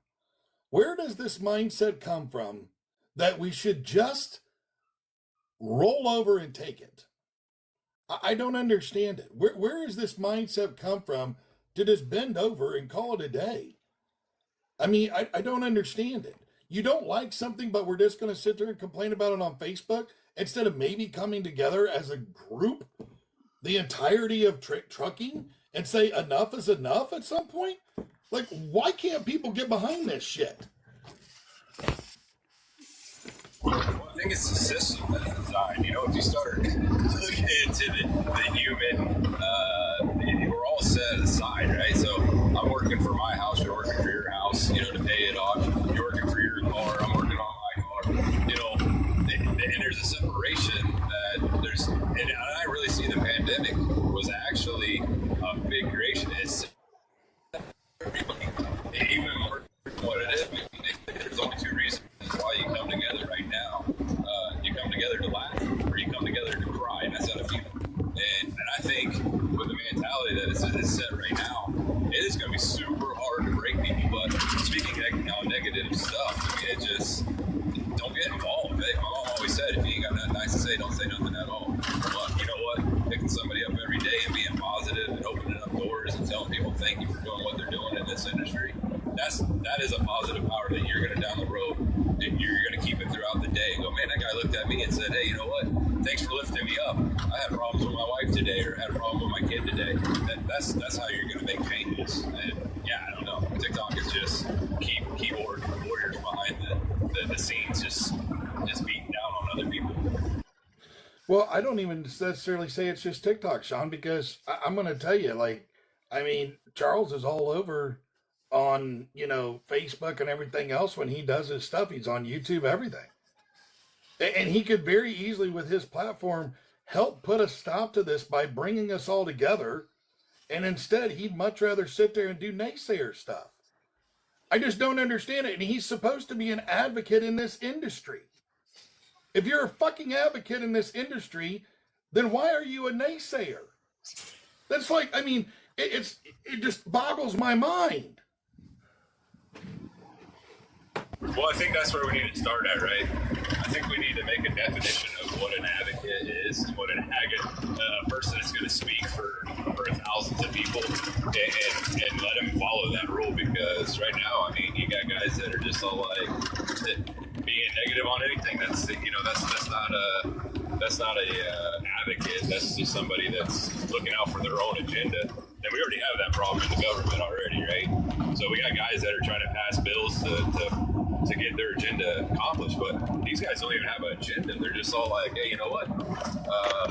But we just want to be against everything, but every now and then we'll pop in and say, hey, you know what? That's the right thing or the right way. So I don't know. I think that's what I'm going to work on tonight is building what is a true advocacy group? What is a true person that can speak, for, let's say 100 drivers. And I think I'm going to get that information out there to every person to read. And I'll even get Vince to do a video on it just to get people's awareness of how it actually works. And listening is more important than it is actually talking and informing everyone of it. So we'll see what happens. Yeah, I mean, I do believe in that. I mean, I do know I talk a lot, so that's one of the reasons why I do like to put a laptop or a desktop in front of me, because it helps put my ADHD onto something else. So, And Toe Jim, to answer your question there, who's doing the pre-trips? We've talked about this a couple times, but I'll talk about it again. Basically, when I've done the research on it, they are going to hire 1, 2, however many people that they feel that they need at the different locations that will be certified to do pre-trips or post-trips. So basically, they're going to probably bring a truck driver that they took out of the seat to go over there, do the pre-trip, do the post-trip, and fuel the truck. You know, that'll also probably be some of the people that are getting hired along the way. Since, like we just talked about, Pilot Flying J is the largest investor in the automated fueling side, that they're looking to spend $1 billion in the next, where's it at? I've got the article right here. Where's it at? By the road. Where was it at? Yep, there's that. I just read it in here. It was $1 billion. Where did I read that? It's the one that they talked about here. Over the next 3 years, Pilot Flying J will be investing $1 billion to upgrade stores and amenities. In addition to upgrading the stores, is upgrading their infrastructure to support electric vehicles and EV heavy trucks. That's 500 locations with 2,000 charging stalls through a partnership with GM and EVgo. And they are, where was it at here? Oh, Pilot has also partnered with the Volvo Group for the charging network. And then in addition, it is leaning into the futures with fuels, through an investment in Kodiak Robotics. So there you go.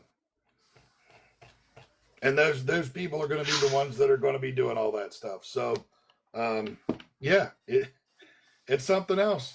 But you're basically going to, well, think about it this way: the 500 trucks that kind of started this conversation with Aurora and Hirschbach, it's going to take about 1,200 jobs. We've pretty much figured out with the math, and so you'll probably have what, 4 drivers that might keep their job to do pre-trip, post-trips. It's amazing. Absolutely amazing.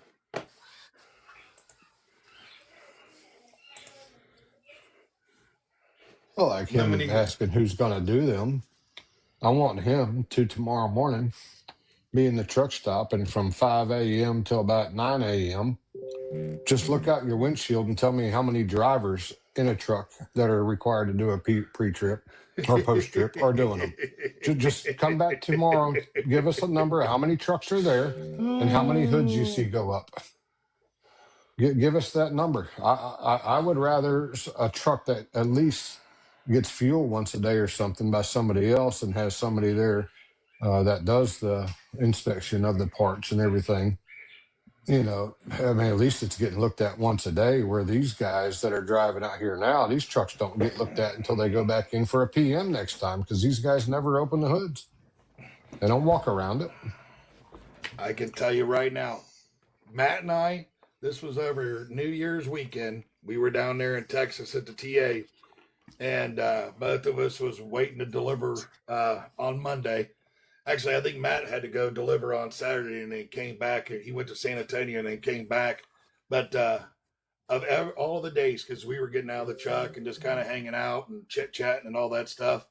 And he and I remarked on the fact that of the entire weekend that we were down there, I think we seen maybe 2 drivers open a hood and walk around, or at least walk around the truck and check the tires and lights. Yeah. 2. Now that TA down there, if I'm not mistaken, holds something like 250 trucks. I mean, somebody can correct me if I'm wrong, but the one down there in Hillsboro, it's a pretty good sized TA. So. Yeah, I've said it a million times. I'll bet the number is less than 1% of drivers are doing it. But that's the scary part, though. If these autonomous guys are actually getting data from the trucks and seeing actually how many people are not doing inspections, they're probably going to do job cuttage and say, you know what, we don't need 10,000 people to do a pre-trip. We can get away maybe doing it every 4 days to 5 is this big corporation. Let's put the money where it's at. That's exactly what I think we'll see eventually if that goes through. Without a doubt.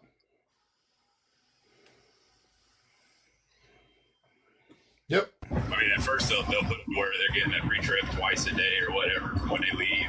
But it's a big corporation. They want to keep more money in their pocket if they can put a person out of the job. That's more money in their pocket. So I don't know. I'd be curious. And from where the data collection that they're getting from, it wouldn't surprise me. Obviously, you're just talking about fuel and being self-fueling. I bet and I guarantee that we can look up Flying J, Pilot, any of these big mega corporations. I guarantee you're going to find partnership and not data selling. It's going to be they've partnered enough with these guys, and then they're getting the data. They're going to see every camera that they got out there that who's doing free trips, who's not, and how it's actually affecting. Like I said, if JJ can build a platform and actually get all this information, just one man, what can a team put together? Oh, yeah. Yep, without a doubt. I mean, without a doubt.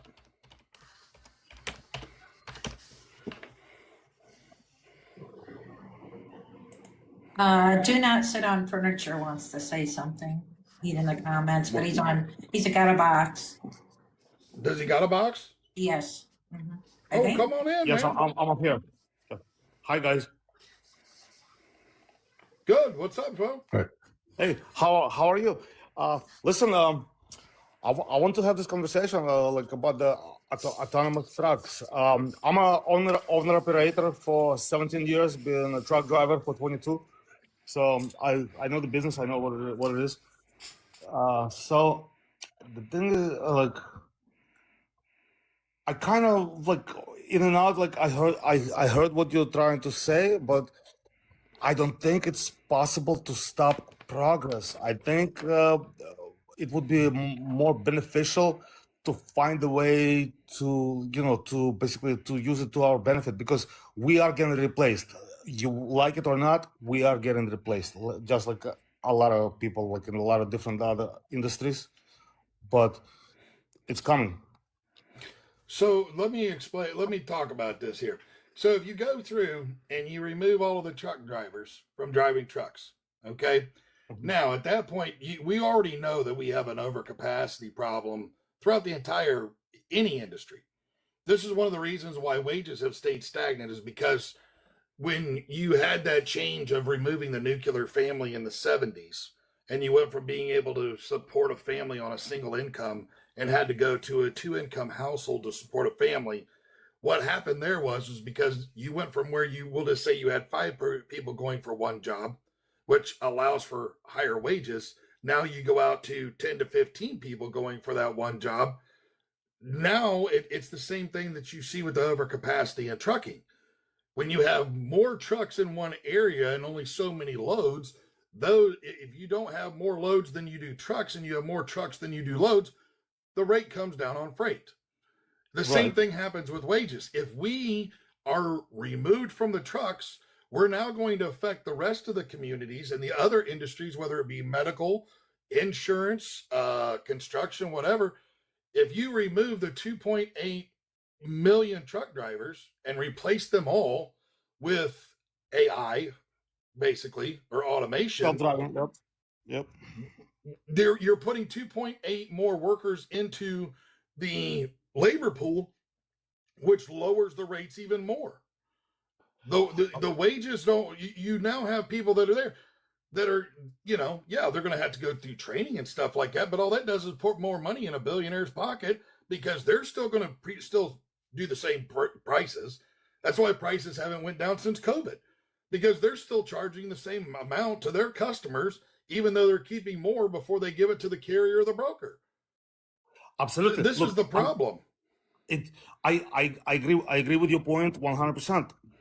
That's what it is, and it's not only driving jobs. It's like Uber drivers, truck drivers, and I don't think pilots yet, but it's going to every other industry where AI could replace us. I've been like 2 weeks ago. I've been in a Taco Bell in Texas. I forgot which city because like I drive crisscross, but it was like this. I placed my order. I gave the guy a credit card. He gave me back my credit card, my receipt, and my order. It was ready by the time I finished it because something upstairs made my order, made my 3 tacos and 2 chalupas, and it was instantly. So fast food workers getting replaced. Anything that can be replaced, anybody that can be replaced, getting replaced. So it's we can't fight it. We need to. Actually, we should fight it. We can fight it. I'm going to tell you this. You can do anything you put your mind to. You can do whatever you need or want to do. There's no need to say we can't fight it because we can. There's no, right now, like I'm told you, I'm aware AI could, they're already replacing dispatchers and brokers. Absolutely. I mean, I remember Matt and I having a conversation here a couple of months ago. He lost his ever-loving mind because he was trying to talk to what he thought was a person, and it was actually an AI broker who was AI calling to check on the load. This is not good. 100%. We should 100%. not be. And I've watched this go on for the 30 years. And the reason I say that is because I've been in trucking for 29. Before that, when I was in high school, my last 2 years of high school, I did machine trades at a vocational school.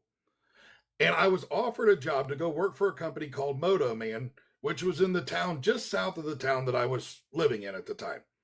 And what Moto Man did was they built robotic arms. And I can tell you, after I started driving a truck, which was only a few years later, because machining and I just didn't exactly work out. I'm not meant to sit inside 4 walls, apparently.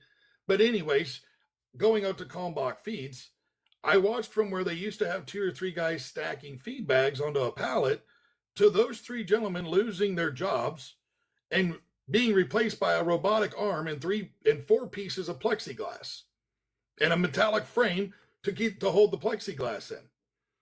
And so now because of a robot, we've lost, those guys either lost their jobs or got moved over into where somebody else couldn't get hired into that job. We should not be allowing machines to take our place. And that is what is happening. By allowing autonomous trucks, allowing robotics, we are allowing machines to take our place. And how are you going to replace? I mean, how are those people going to earn money to support their families? That's the issue for society issue. But the thing is this, that for a trucking company, number one expense is a driver. Number 2 is fuel. Fuel is usually higher than a driver by about 8 to 10%. Okay, I'll give you this. I don't know the stats, but it's driver, fuel, and insurance. So basically, those are your 3 highest. And then maintenance and all the other stuff comes with it. But so let's say I would be I'm a trucking company, and if I could invest to eliminate my expense, aka driver, that's what I would do. We can't fight it. I'm not pro it. Believe me, I'm not. Believe me, I'm not. I'm a truck. Like I said, I'm a truck driver. But we can't fight it. We have to figure out. Can I ask you a question? What state are you in? Like, what state do you reside in, live in? Right now in Florida, but I lived in New York for 33 years. I run a company out of New York. Okay, but if you had a chance to fight it in Florida, right? If we was to write a bill and you took it to your legislator, would you be willing to say, hey, you know what? I'm gonna take this in here, have a conversation with him, and explain your story to that legislator, and hand him a bill to say, can you pass this? Would you support that? I support because we consider as blue collar workers. We're in a good industry. I do support it. I believe that we what makes a country work. You know what I mean? But there is a huge but. There is a huge doubt in my head. I don't think it's possible. I think Why do we want to continue to allow the billionaires? Why do we want to continue to allow the billionaires to make more and more and more money while the rest of us are losing our jobs, losing our way of life, so that they can be more profitable, so they can add another zero to their bank account? At some point, we have to stand up and say enough is enough. Hey, do not sit on first. Have you ever gambled before? You ever stuck like a 20 in a slot machine or bought a lottery ticket by chance? Absolutely. Yeah. Okay, so what if we said this passing a bill in the state of Florida is like sticking a $20 in a slot machine? It might work, it might not work, but it could work, and we would actually all win. Would you say, hey, you know what? I'm gonna take this bill into to my legislator to saying that autonomous trucks is gonna put out 1 million people. The mortality rate is over 1 million people that are gonna be unalive while they're testing this information, and give them the facts. Okay, you see, okay, I'll rebuttal. Okay, check that.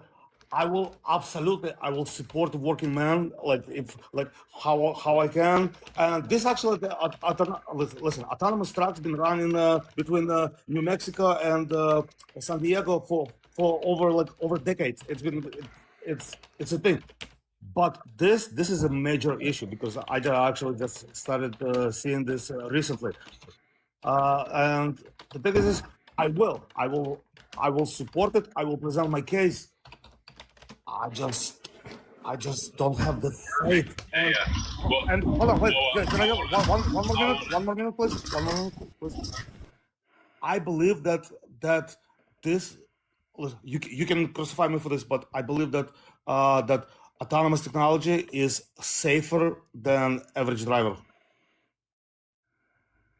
Not necessarily. Well, do you know do not furniture? Do you understand that they are saying that they literally are okay with 1 million lives lost? They're saying that's an acceptable number for autonomous trucks. I didn't see this. I don't know. Yeah. I believe you. There is no need to be you don't need to prove it. I believe you. If you say that, what is the number right now that lost by the human drivers? Oh, what, the fatality rates? Yeah, is that number? Oh, hold on. I've got this. Hold on. I just got to pull up that spreadsheet. Hold on a second here. It's an interesting subject you brought up. Yeah. It's just interesting. Yeah.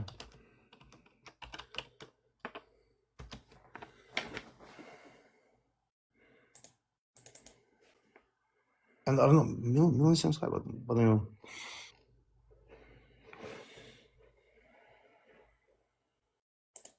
Okay. Hey, listen on furniture. Hey, I want to thank you and welcome to the team. I gave you a follow, so follow me back, and then I will actually give you information that you can actually study up on research. It's already out. Absolutely. This is the first time I came across this live. You know what I mean? When I come up across so the latest lives, numbers I follow right now.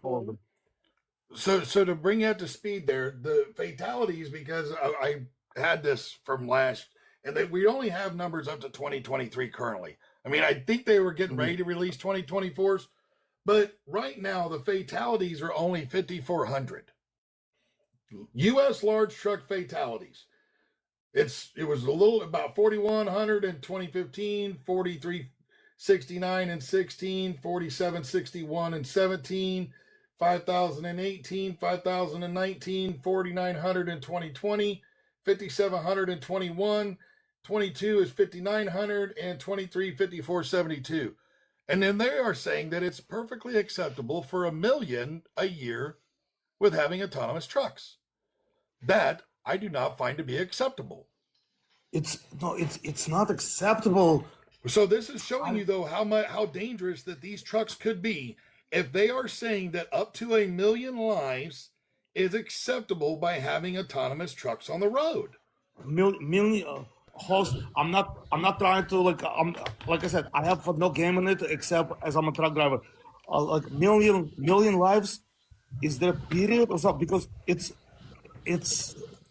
just outrageous number. I mean, I can't believe it. You know what I mean? What, like, is it, what period is it? Or because let's say autonomy is gonna replace every truck driver tomorrow. So it's only like 4 million drivers. So every fourth driver is gonna analyze one person. I don't know. Well, is there any data out there, Mike, about with the testing of them over the last many years of how many collisions there's been with the autonomous? I'm just curious. I don't think they've actually had enough of them. Well, I mean, okay, current instance, as of November 2025, there have been 65 fatalities related to autonomous vehicle accidents. As of November 2025, there's been 65 fatalities related to autonomous vehicle accidents. I'm trying to see if they break that down even further, because I knew somebody was going to ask that question. You knew some asshole like me would ask that? Oh, Rocky. And me also would ask that. Yeah. I was wondering if there is data out there, because I haven't looked. Well, they haven't really actually does put it say enough of them autonomous on the vehicles, road. or does it say autonomous semis? It's autonomous vehicles, Well, right? so it's autonomous. Well, so we don't have autonomous trucks fully out there enough to actually also have any real data. Mm-hmm. So that's the issue. Now that we are getting more and more out there, you're going to potentially have more and more data out there. But this one was here, it said vehicles. But what they have said is that they're okay with putting the autonomous trucks on and having potentially 1 million lives lost. That's what they're saying. There are acceptable losses for them. Is that million that you've seen, is that for autonomous vehicles or just the trucks? That was just the trucks. That was semis. Yeah, so they used the study from Speednet in China. That's the study that they actually pulled by the numbers of how many people are on our roadways. That's how they're estimating of what the million fatalities would be. Can you guys hear me or what? Barely. Yeah, I hear you. We can now. It's low, but... Okay. So, now the question is, why were they saying they're okay with the million people losing their money? Oh, well, that's an easy answer to that question. The elitists have been trying to reduce the populace for years. Most of us know that. Yes, but the thing is I understand that, Chris. Government. Well, the billionaires, this is why I keep saying that the billionaires are the problem. Exactly. So why are you going to the government to actually get results? We're not going to the government, sir, not necessarily. We are saying that we want to have people call their state, because we have found that there are states out there that are placing it. They have bills on the books to make it to where we have to have a driver in the truck, because we're just trying to stop the autonomous trucks right now to make sure that we are keeping drivers, keeping their jobs, and not moving drivers over into the rest of the labor pool. So we're just focusing on one topic instead of running off into a bunch of other topics. Actually, I would even say that we're willing to write bills. All we need is somebody to go to their state and actually sit down with their legislator and say, hey, you know what, can you pass this for me? Can you get behind it and support us? Give them your story. Give them the million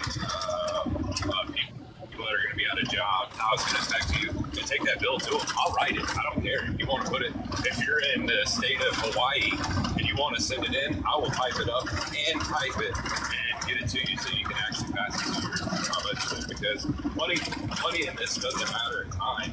It's actually fixing our industry, right? Yeah, and that's where we're at, Sean. Like I said, I mean, you and I are in agreement on this, that we want to focus on one thing, and that's just stopping the autonomous trucks. We all understand that there are a multitude of problems in the trucking industry.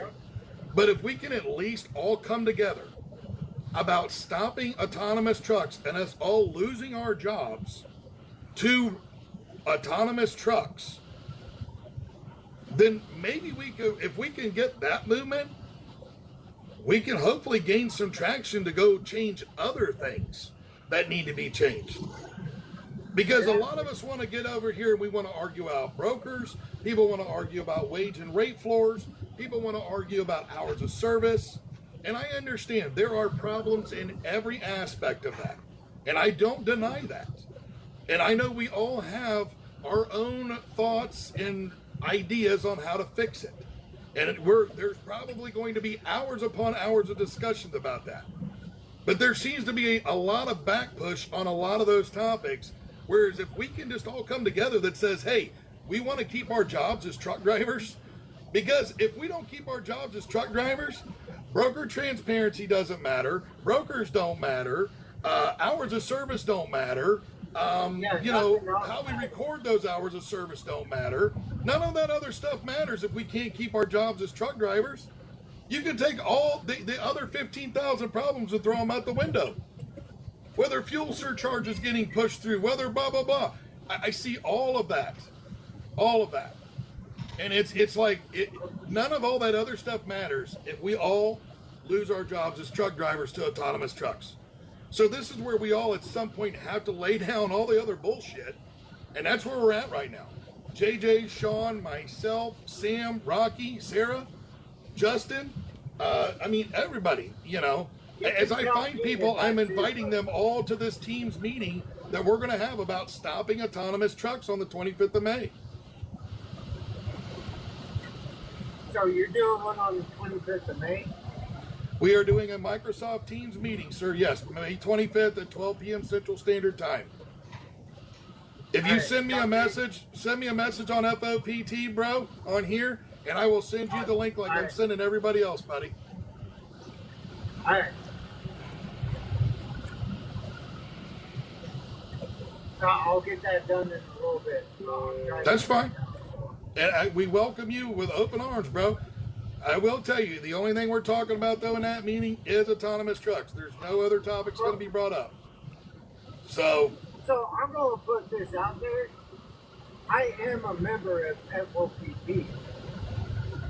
Thank you. I don't know if you know that, but I am. I don't keep track of everyone, bro. I get that. I get that. But there are some people that I'm working with that's in here that don't even know that. That's why I put it out there. That's the main reason why I put it out there, because I'm forming my own organization as well. But the reason why I joined you guys was, one, to kind of keep up with you guys on what you guys are doing, because there are a lot of messages that I agree with you guys on. Alright? So, and not only that, we gotta start supporting the messages that we agree with. Well, that's what I'm saying. So Chris, this is what we're talking about. I'm just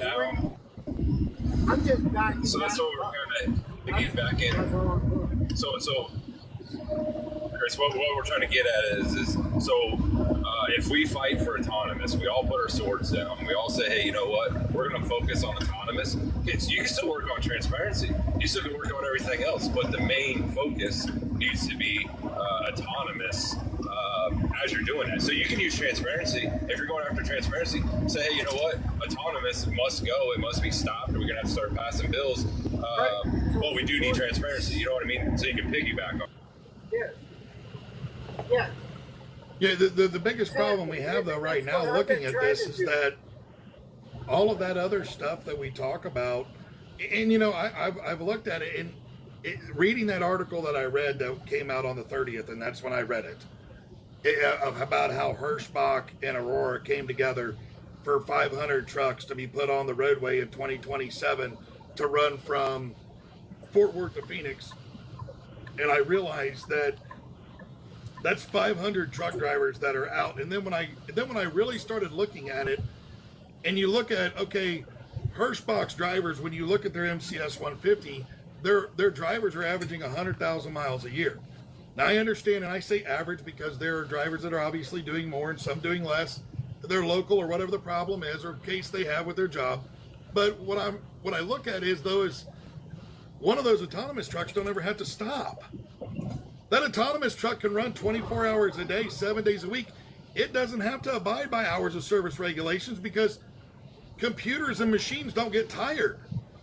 The only thing they do is run out of fuel. So if you put two 150-gallon tanks on it to make it a truck with 300 gallons, it can easily traverse the 1,000 miles without having to fuel. So you put one person at one end, put another person at the other end. They take care of the pre-trip, the post-trip, and the fueling of the truck, and you now have a truck that takes the place of 2.5 drivers because it can do 250,000 miles a year because it doesn't ever get tired. Here's the other side to it is they're actually coming up with a plan with the truck stop to actually I know. attendant, We talked about that with Pilot Flying J is the largest proponent for that, sir. They're planning. They are the largest one right now doing it. Which I shouldn't say Pilot. I should say Berkshire Hathaway because Berkshire Hathaway owns Pilot.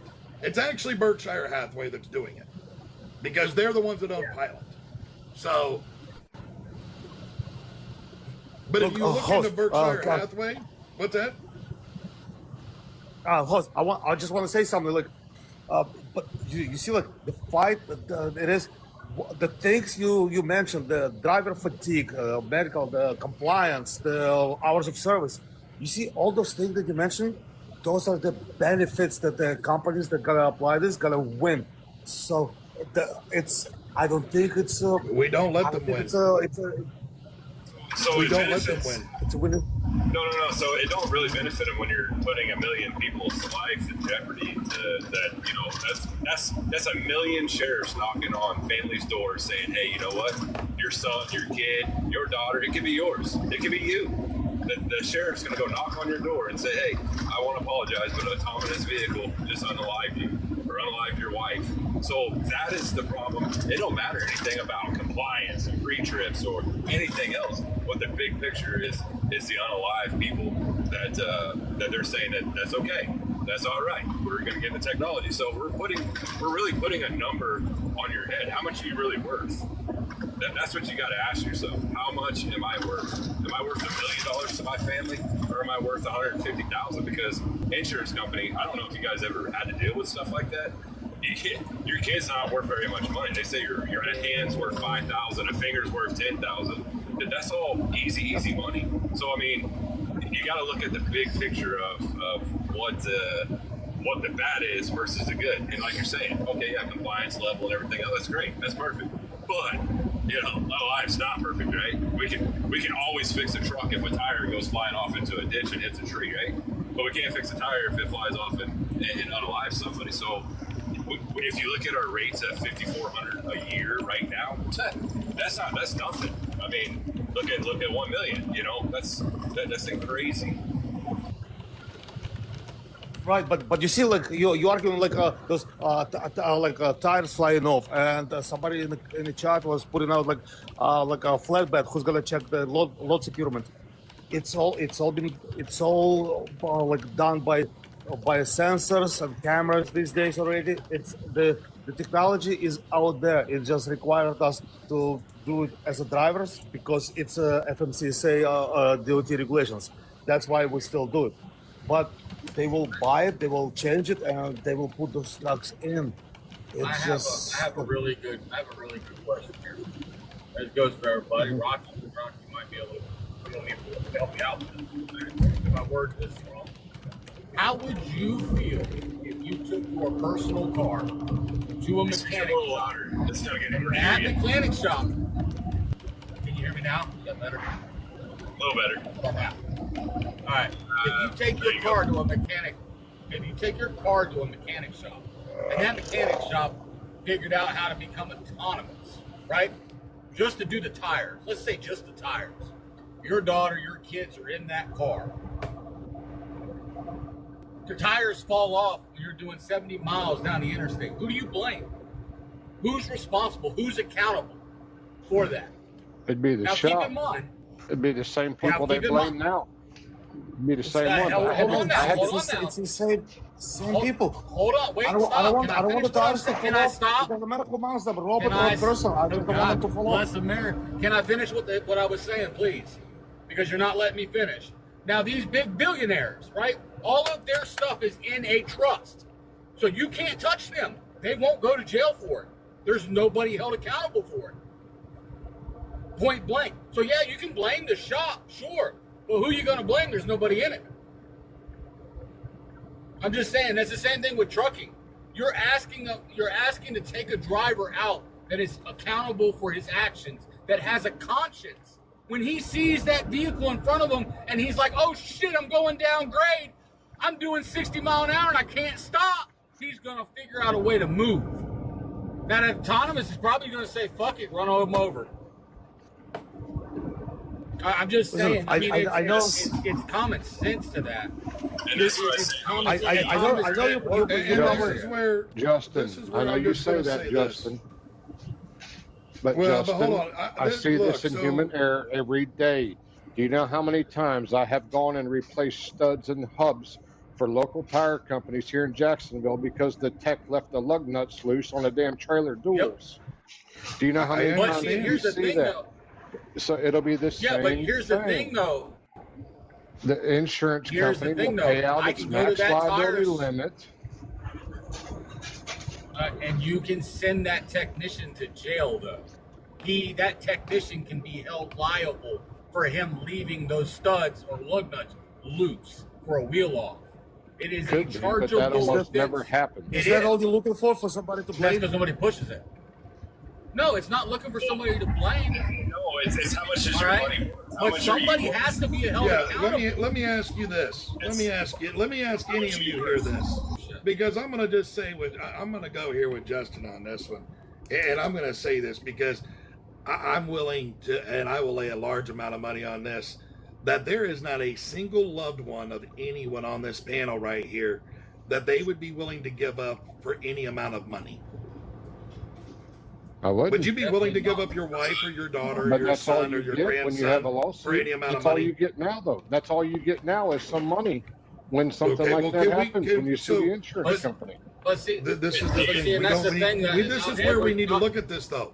I can tell you right now, and everybody's heard the songs, and we've all talked about it. Most of us drivers out there, if we're not able to get that truck stopped, we're putting it in the ditch, and we're just going to take it, and we're going to try to ride it out the best that we can.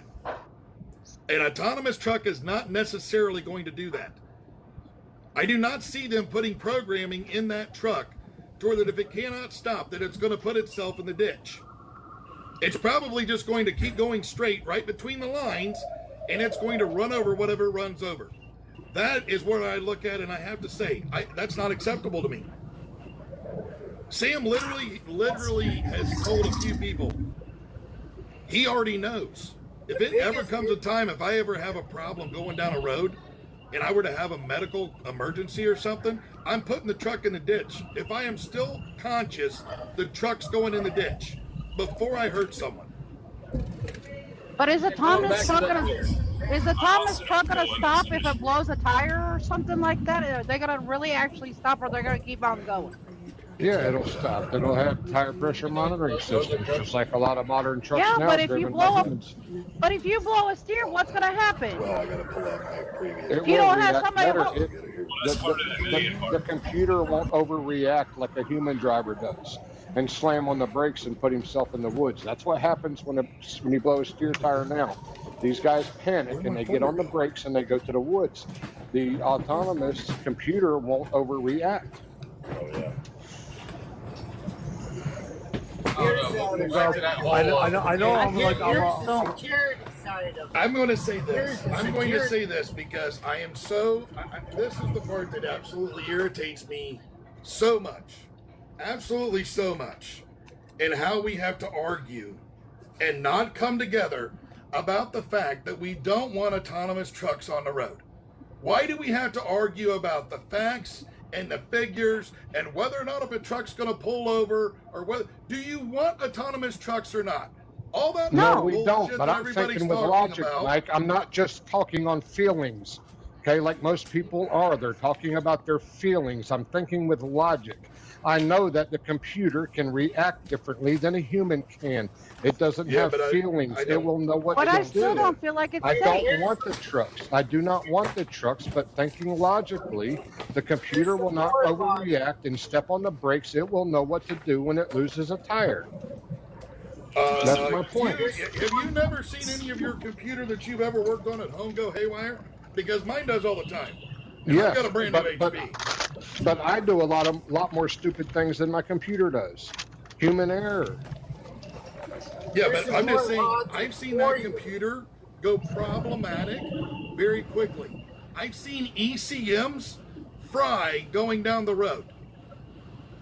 Now, how Yes, does that so truck? have I. What, I've seen now, if trucks I'm a get truck hit by driver and my lightning. truck goes, I've my seen them get ECM hit goes by crazy. lightning and take out the electronics. Yes, but okay, so when it takes out the with a electronics, driver in it. what? Oh, hold on. If it takes out the electronics, how is that truck going to get itself stopped? Because there's no electronics now to apply the brakes. There's no electronics now to read that there's a car in front of it. There's none of that. So when there's no electronics, because the electronics go, you no longer have the ability for it to stop. And now what's it do? It's going to run through cars. It's well, not going to hit the it ditch. could. But what if they have a I'm not willing to backup? take that chance. Here's another I'm not willing to take What that if chance. what if they already have an implemented backup system in the truck that if it lost If all there's no communication, electronics, then it if there's stops. if If there's a there's no backup electronics- system, there's a backup system. There's What no if there is? electronics, there's no backup system. If there's There no could be a electronics, 'cause backup it hits- system in the truck that is If it gets isolated hit from by the rest lightning, of the hold on. system to stop it. If it gets hit by lightning, Rocky, there's no electronics no more, bud. But what if you this know, is a you know that self-contained if driver system? drug What test. happened? My driver has What heart if attack this in the is a truck. self-contained There's system no on driver. its own separate Accidents battery, will happen. not Have you connected to ever the seen ground what of the truck? lightning What if does, it is? Rocky? Have you ever Yes, seen I what have. lightning does? Mike, Well, then I'm going to tell Stop you right thinking now. with What your you just talked feelings and about. just think logically for That's a not freaking minute, feelings, Mike. that's logical. There can be You think backup you think over a systems. million volts. And it's just not like gonna the do other something. person said, these Oh, people. Lord, What if it rear ends somebody, Here Mike? we go. Like, how many fucking trucks have rear-ended somebody on the highway, Mike, with a driver in it? Okay, How I many? understand that. Because they staring in How their cell many? phones. This is so. You know what? No, tell This me is how where I many, get Mike. tired of But Tell if me we how didn't many. have fucking Tell me cell how phones many, and Mike. distractions, you know How what? many A lot have of been these fucking wrecks distracted? wouldn't be And happening. rear-ended goddamn tractor I will trailers. mute everybody on this damn thing. There's no point in This getting is loud. ridiculous. This It's is not. absolutely Tell me how many ridiculous. drivered trucks with a person in the seat have rear-ended another vehicle. Okay, so do you want this on? I mean, I'll look it up. How many accidents happened? Does it happen? Huh? Does But it's it all happen? because of distracting fucking driving. So what's the difference Right. between? But what if By a fucking so human if the driver. power? Okay, if By the a human power, driver. okay, Well, then you if the power went out, and the power You went know- out in the whole fucking city, what's them trucks gonna do? Because they have no control. I'm going to tell you It's right pointless. now. When electricity runs through a truck, when a lightning strike hits the truck, there's nothing safe because it's all bolted to the same frame, the same ground, so it's all going to run through the same fucking computers, and it's going to fry every single system. Because that is how all semis are grounded. They are grounded to the frame. And when the electricity runs through it from the lightning, there is no separate system. Because it all has to be talked to each other. That's all it is. And you know that, Rocky. There's not a single I semi out there understand that, doesn't but have. they Okay, can well, then, create hold on. something. There's They no can way to create create something. How are you that going to run a could separate stop system that's that not attached to truck. the frame? It How do you doesn't run a have to be system with- electric. What if it loses power and it deploys the brakes? So you lock brakes up and cause a skidding situation that It is could. now, I don't know what it will do. Technology Well, can there's- do a lot of things. Okay, we're going to run air brakes. So we're going to run air brakes. I mean, are you in fucking the Wizard of Oz land or some shit, Rocky, or what? Mike, look what they're making. You don't think they can make something that if the truck loses all and I'm not willing to communication take that and all chance, power? Rocky. I don't give a shit. I'm not willing to take the chance. Then I don't don't take want the autonomous chance. trucks. I'm not for them Well, then either. don't That's be where you're before getting us. this wrong. But we You're have to just look arguing. at reality. They're here. No, we're going to get rid of them. They're That's not why going to we're all go trying away. to come together, Rocky. I know so we get want rid them of them. to. I know we want them to, but how are we going to make them go away? I have not heard Well, this anybody is why tell us we that don't- yet. it's- How are we going to make them go away? Well, so one, I can tell you right now, Sarah had a really good idea, and I know you were kind of late to the party here. One, if we were to go out and protest Hirschbach and try to get enough of their drivers to quit, or all of their drivers to quit, and realize that they're about to be taken over, we'll shut Hirschbach down. Secondly, what Sean says, if we go state by state by state by state, and we get the state legislature, which we've already talked about, there's already legislation in some of these states to make it to where that we have to have a driver in the truck, no matter what, then even if you were to only get, I don't know, a third of the states, if the truck crosses through the state, guess what happens? It has to have a driver in that truck. So when it leaves, it's going to have a driver in the truck. Do If you we not all come think the together people and with quit the worrying billions about this of dollars bullshit, are going to get that changed? you know what? I think right now that if we get enough people to come together, I really want you to do this, Rocky. I want you to watch A Bug's Life and realize what Chopper says in there. I can answer this one. If you got a petition of the people in that state, plus a bill that passes, it'll go through there. I don't care how much millions of dollars you have. That is the people talking in that state. And if it doesn't go through, oh man, you want to talk about a riot overthrowing government policies in that state? That's why most stuff happens by money, because nobody stands up. But if a bunch of people stood up behind it, it ain't gonna go through. Money can't buy the power of the voice of people talking. Let's talk about this. Let's talk about this. Enough people got together and got all of the states to make it to where same-sex marriage happens. Because and then that forced the federal government to say, you know what? We recognize same-sex marriages. Enough people have came together over the years here to get recreational Mary Jane in a lot of states.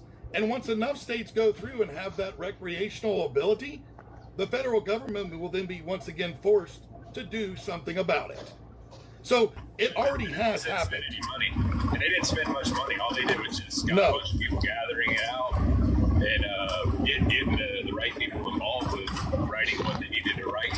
And it just went in today. We want this, you know? And that's what they had to do.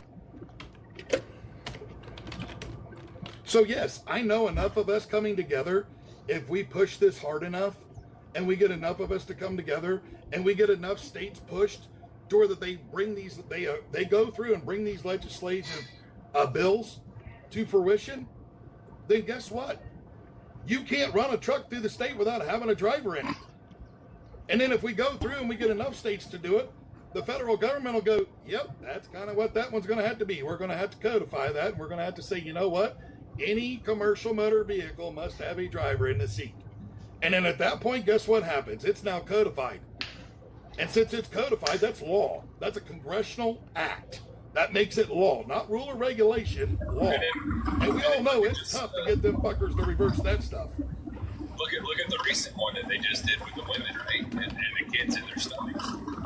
Yep. Man, wow. What? I mean, look at that one. If we can't get that to pass and that pass, I mean, come on. That was easy peasy.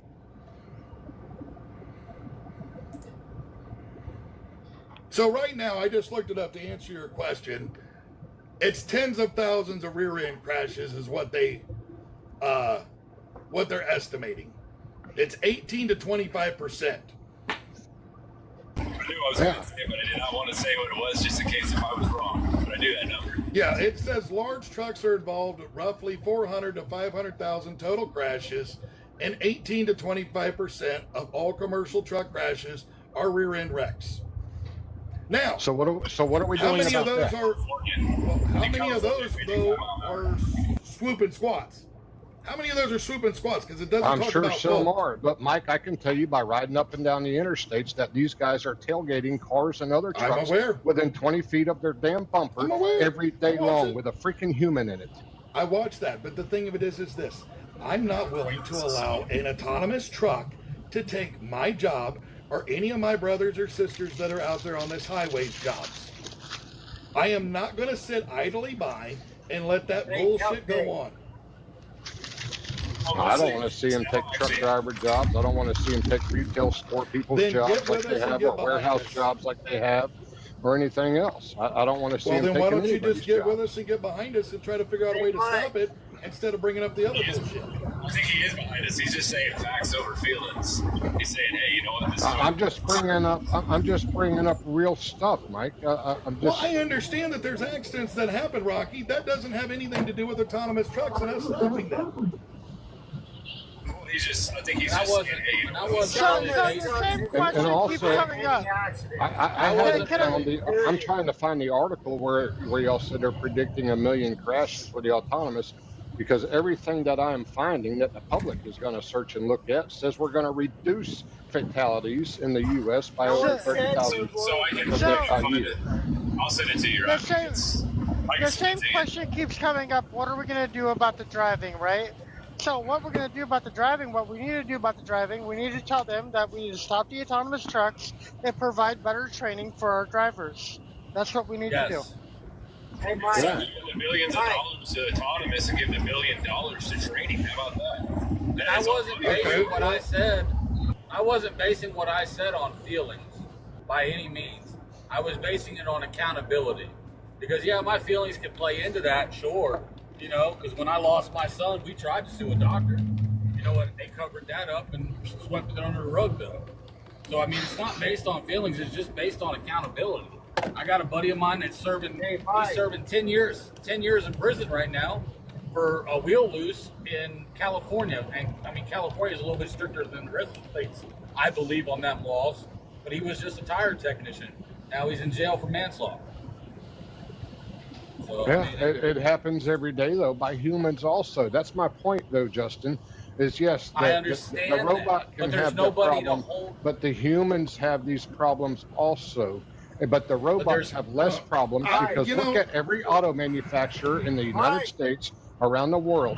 All the wheel ends are put on and on semi trucks by an autonomous machine that goes up and torques the We all lugs. understand humans make mistakes, Rocky. It fucking happens. We don't want to see it happen, but it happens. And just because human beings make mistakes does not mean that we need to allow autonomous trucks. My God! It's just an I'm not saying we accountability. need to allow, but like what Justin's talking about, we're bringing up the robot can make an error, but yet humans make errors and we do nothing about it. That's my point. I just, you know what though? Like I've tried to say. Hold on, Chris. Let me say this one last thing. I can tell you right now, if my truck messes up, I'm going for the ditch. I know for a fact that those trucks, if that electrical system goes down, that it's done. And one of two things are going to happen. On air brakes, if there's no electrical, there's nothing there to push the brake. It's either going to pop the ketchup and mustard, or it's going to go right through them. And either way, on a skid situation in ice, snow, or rain, that truck is out of control, potentially going to roll over on a car or cars. What do you need, Chris? What have you been trying to say? A couple of things. So, one, I tried to private message you. It says your account is suspended. So I can't message. Bro, I deactivated my OG Cupcake Trucker. I deactivated it. The only thing that I have is the FOPT. The FOPT. I tried to message. Hey, Chris, if you can't get in through his, reach into mine and I can get it through. Who is that? I don't know why it's suspended. That one guy all the way down at the bottom. I am also part of the FOPT. Oh, that one guy? Okay. I don't know why it's suspended. I don't know. We'll figure it out. Also, Rocky, Mike, it's because of. Hold on a minute, Chris. Chris, hold on. Mike, it's because of the post you put. Oh, is it because when I tried to share the Probably. live that we're going to Yes. do for Because May, you're and it restricted for restricted 24. my messaging? Yeah. Okay, yeah, that could be it too. I didn't even. Yeah, okay. You gotta start I'm following sitting there the trying to rules, figure it out. You gotta start following the rules, bud. I know. Apparently, sending that out to everyone was a bad idea on my part. I don't know why, but yeah. So. That's it. They know you're making a movement, man. That's what it is. You know what? I'm coming for them. So, like I said, either one of two things. I keep going up against BlackRock, Rick. I keep talking. A $10 trillion company. I'm probably going to wind up with extra holes at some point, I'm afraid. So, Rocky, Yeah. if you're against autonomous trucks, why do you keep trying to justify it? I'm not justifying it. Why am I justifying it? By speaking facts. In fact, I just put in simple Google what happens if an autonomous truck loses all power. And it comes back and says that they are designed to enter a fail-safe mode, typically resulting in an immediate controlled stop, likely causing traffic disruptions, because these vehicles rely entirely on electrical systems for steering all, but it will come to a stop. Likely involving traffic disruption. That is a Right, good comes way to a put stop. There's going to be an accident. Yeah, there could be. And you know, Wednesday, Mike, on the Buckman Bridge on 295, that's 4 lanes wide on each side, there was a truck broke down in the left lane. Hey, guys, let's try to get along here, because these are relevant questions that people are going to ask about. So, But I mean, Rocky does. It's not that. I don't think Rocky's justifying anything. He is speaking I'm not about it, justifying, I'm just trying to get you guys to be real and realize that this happens with driver trucks. Okay, You know what?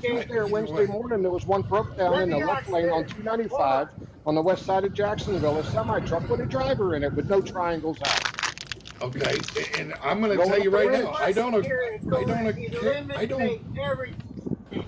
This is All the right, thing. hey, hold on. My Time out thing for a is, second. you say, what Hold if, on. what if, Hold what on. if, Hold what on. this happens now?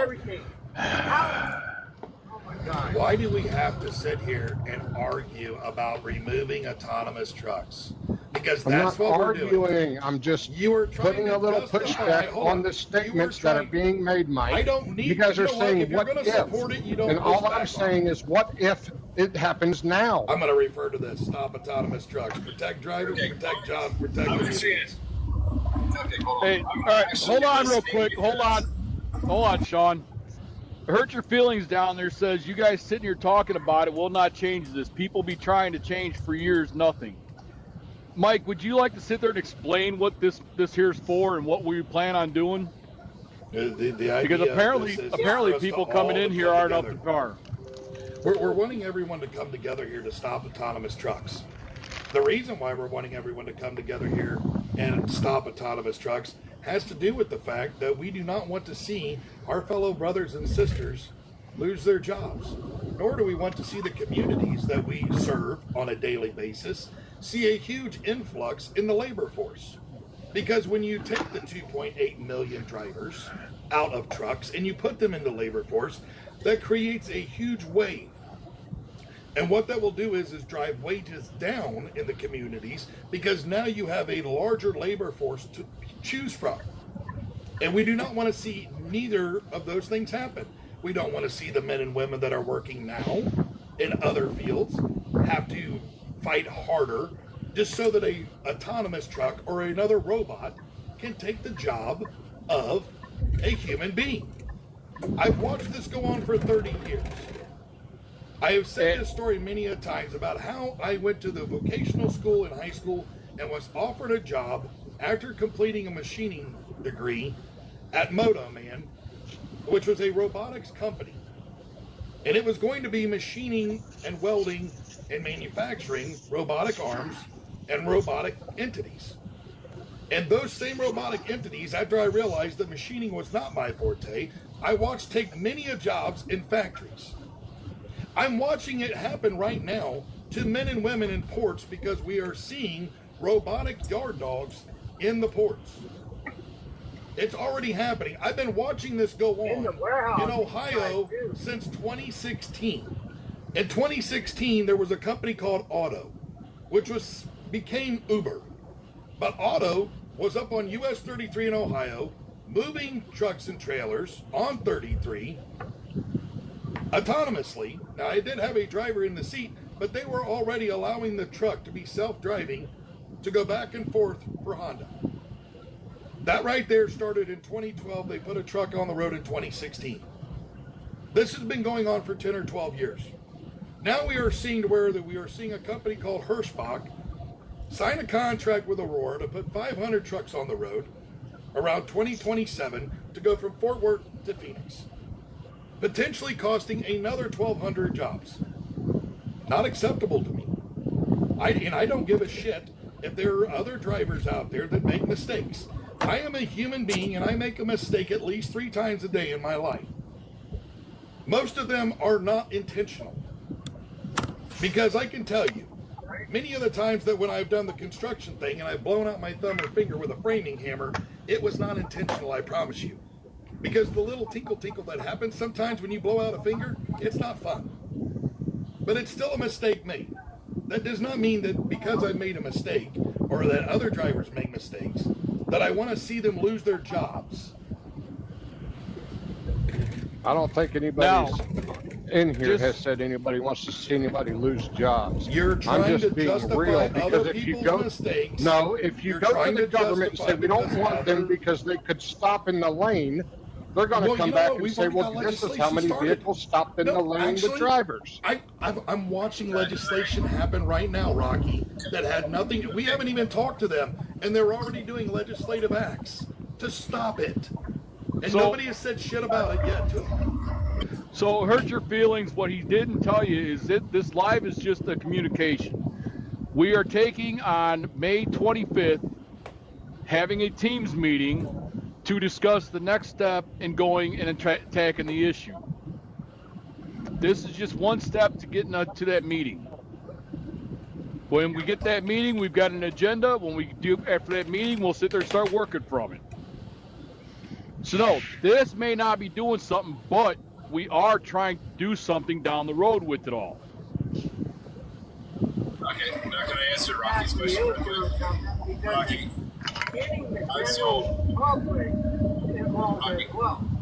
I just want to let you know that I am listening, bud. And I think if we take the autonomous, right, that has a stop and it actually stops in the middle of the road. Now let's take what it is for trucking that a truck driver can steer it off the road and stop. And I get some breakdown in the middle of the road. So what we need to do is take that number of how many trucks are doing it and how many autonomous is expecting to do it by calculating, and it's really easy. I just go over to Switzerland on Google, right? And then I'm going to look to see how many vehicles actually stop in the middle of the road. Now I have a number of a projected of how many of these stop in the middle of the road, and that's all we do is figure it out. But then I would also like to take how many tow trucks that it's going to take to actually get these guys off the road, and how many of those guys have been unalive, and then we're going to put that in the same study. So I am listening to what you're saying, and I am going to do that, and then I'm going to send that over to you, so that way you bring up a valid point, and that's how you do it. That's all I'm saying. I'm just bringing up these points that if we go arguing about they break down in the lane, that happens now. We can't go argue that, you know, so we have to come up with real stuff to try to fight it. This stuff about it could get struck by lightning, yes, that happens with trucks now. But I just looked up in Google and they have a system that will stop the damn truck. Yes, it may stop in the road, but there's one of them here says that it does have ability of steering and applying the brakes to come to a stop and turn on its flat lights.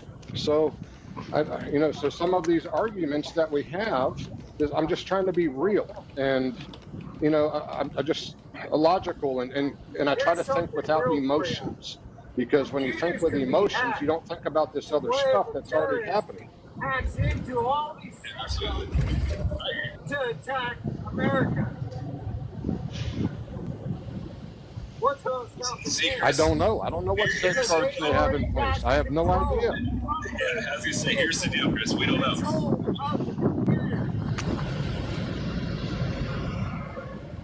I thought that's why they got rid of autonomous trucks, or non-domiciles, because they were using it as a national security threat. What is this one going to entail?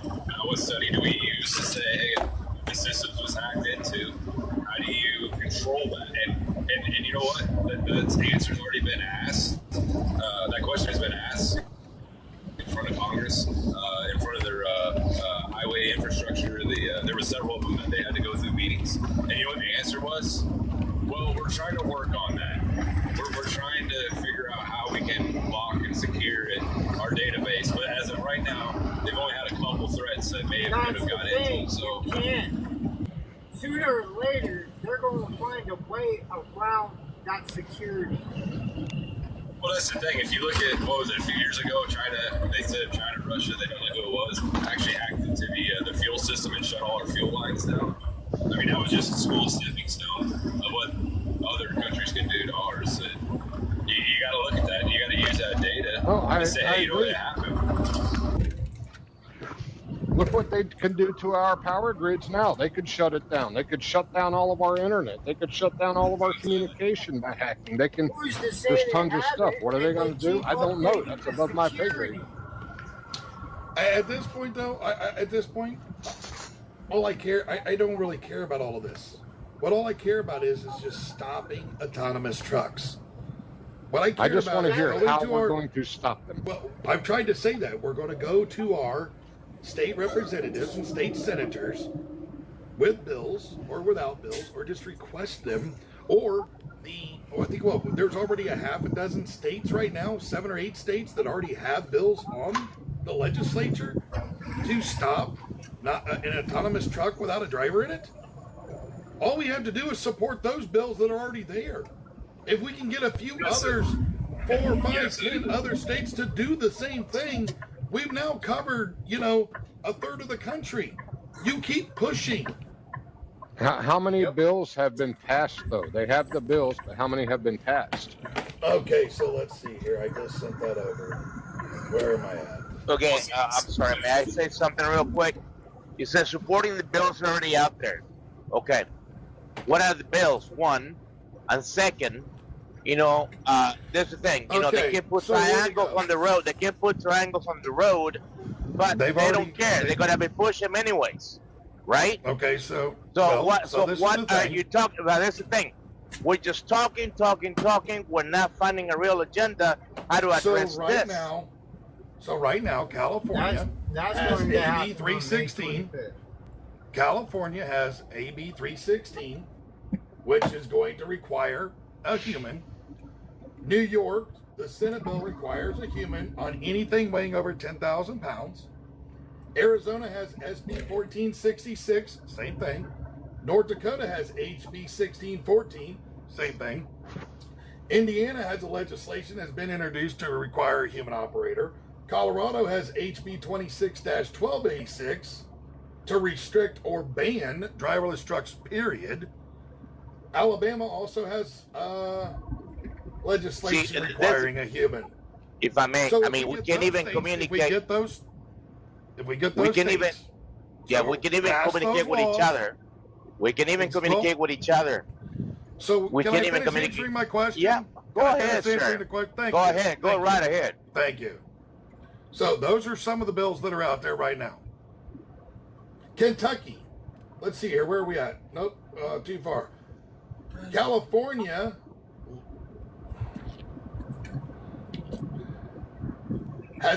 they're phasing in a permit system for just testing.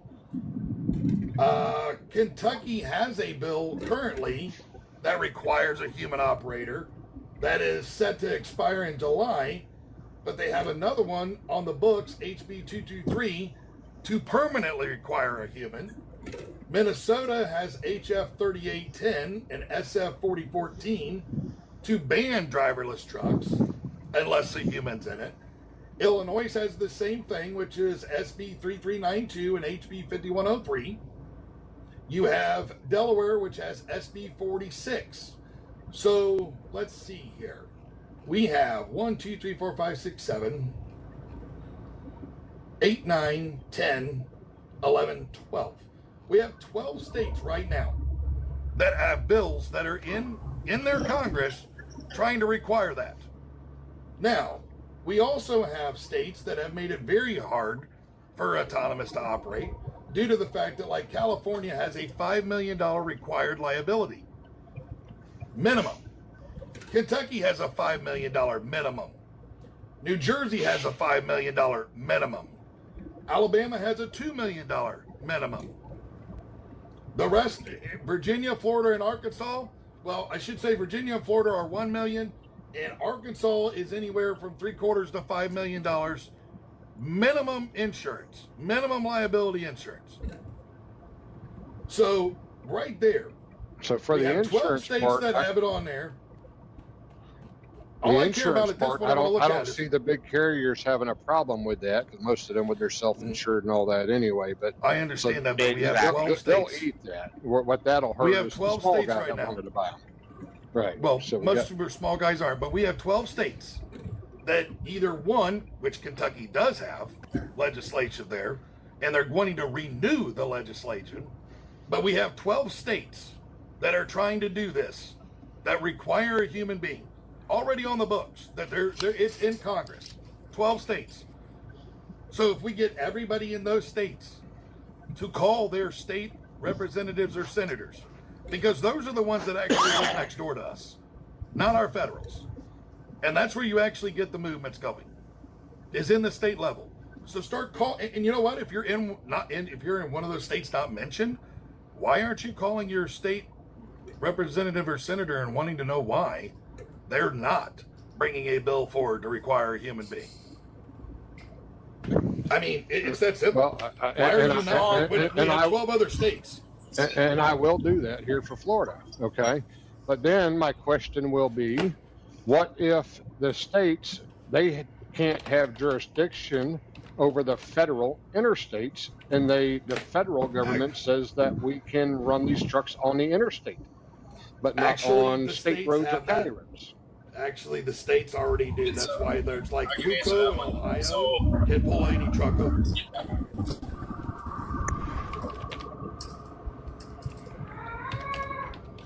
So to answer the question on like what Copig was saying,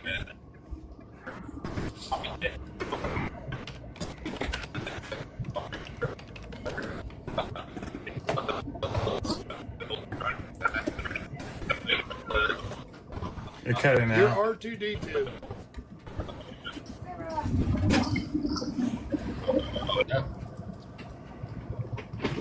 Try again, how Sean. about now? Can you hear me now?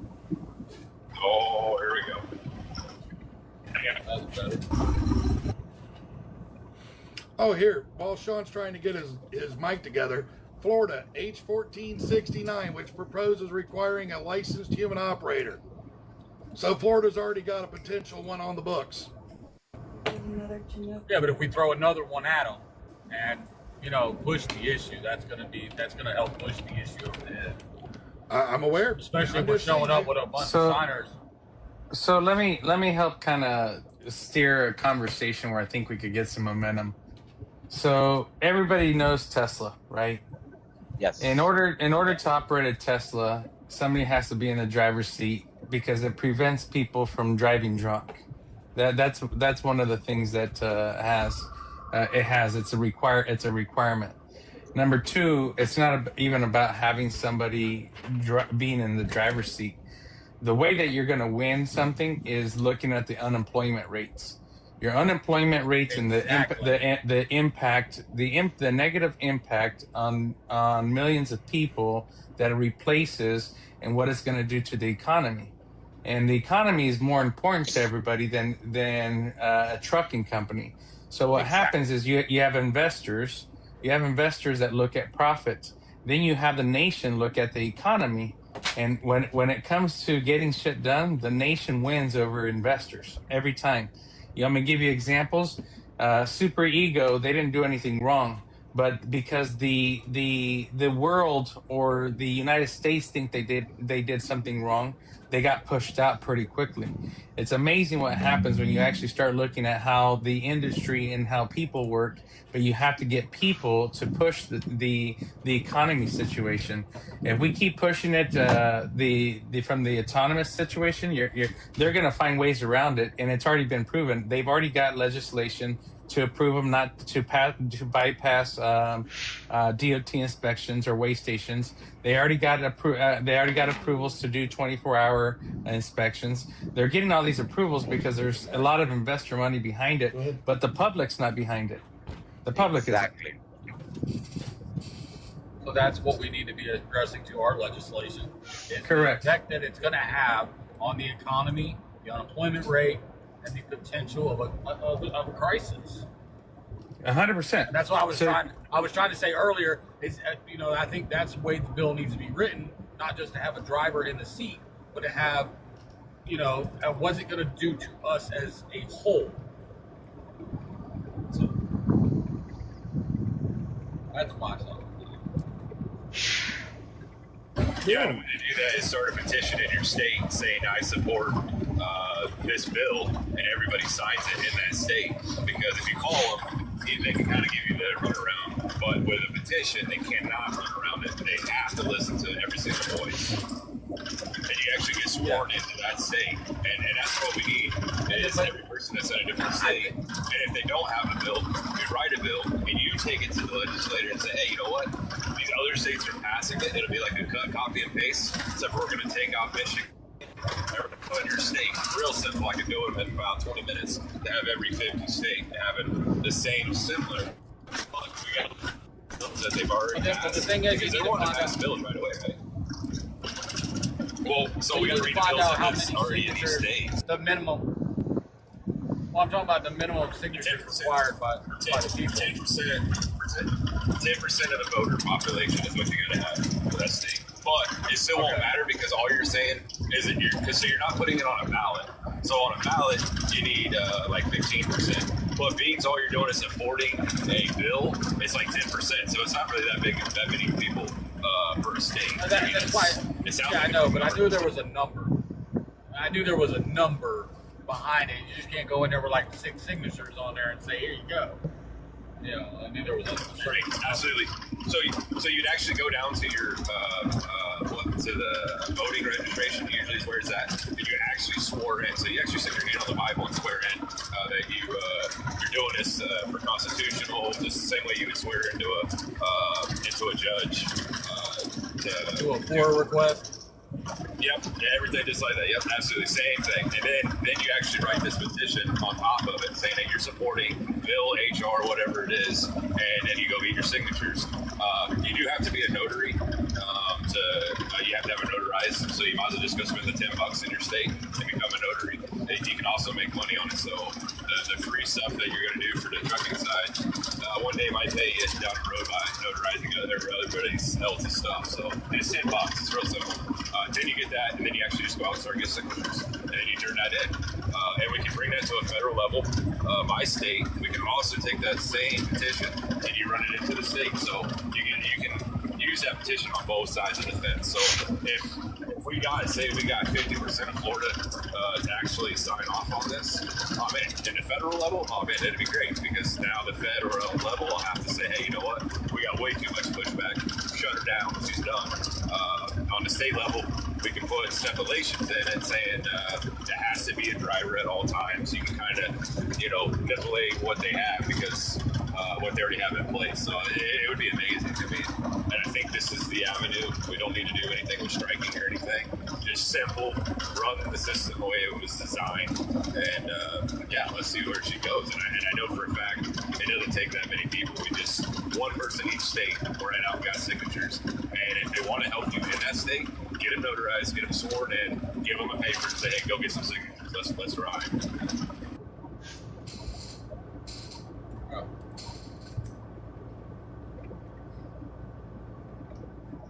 I missed like the first half of everything you were talking about, Sean. You guys forming a bill? A bill of so there's man, there's so much noise. So there's 5 states right now that have a bill already passed.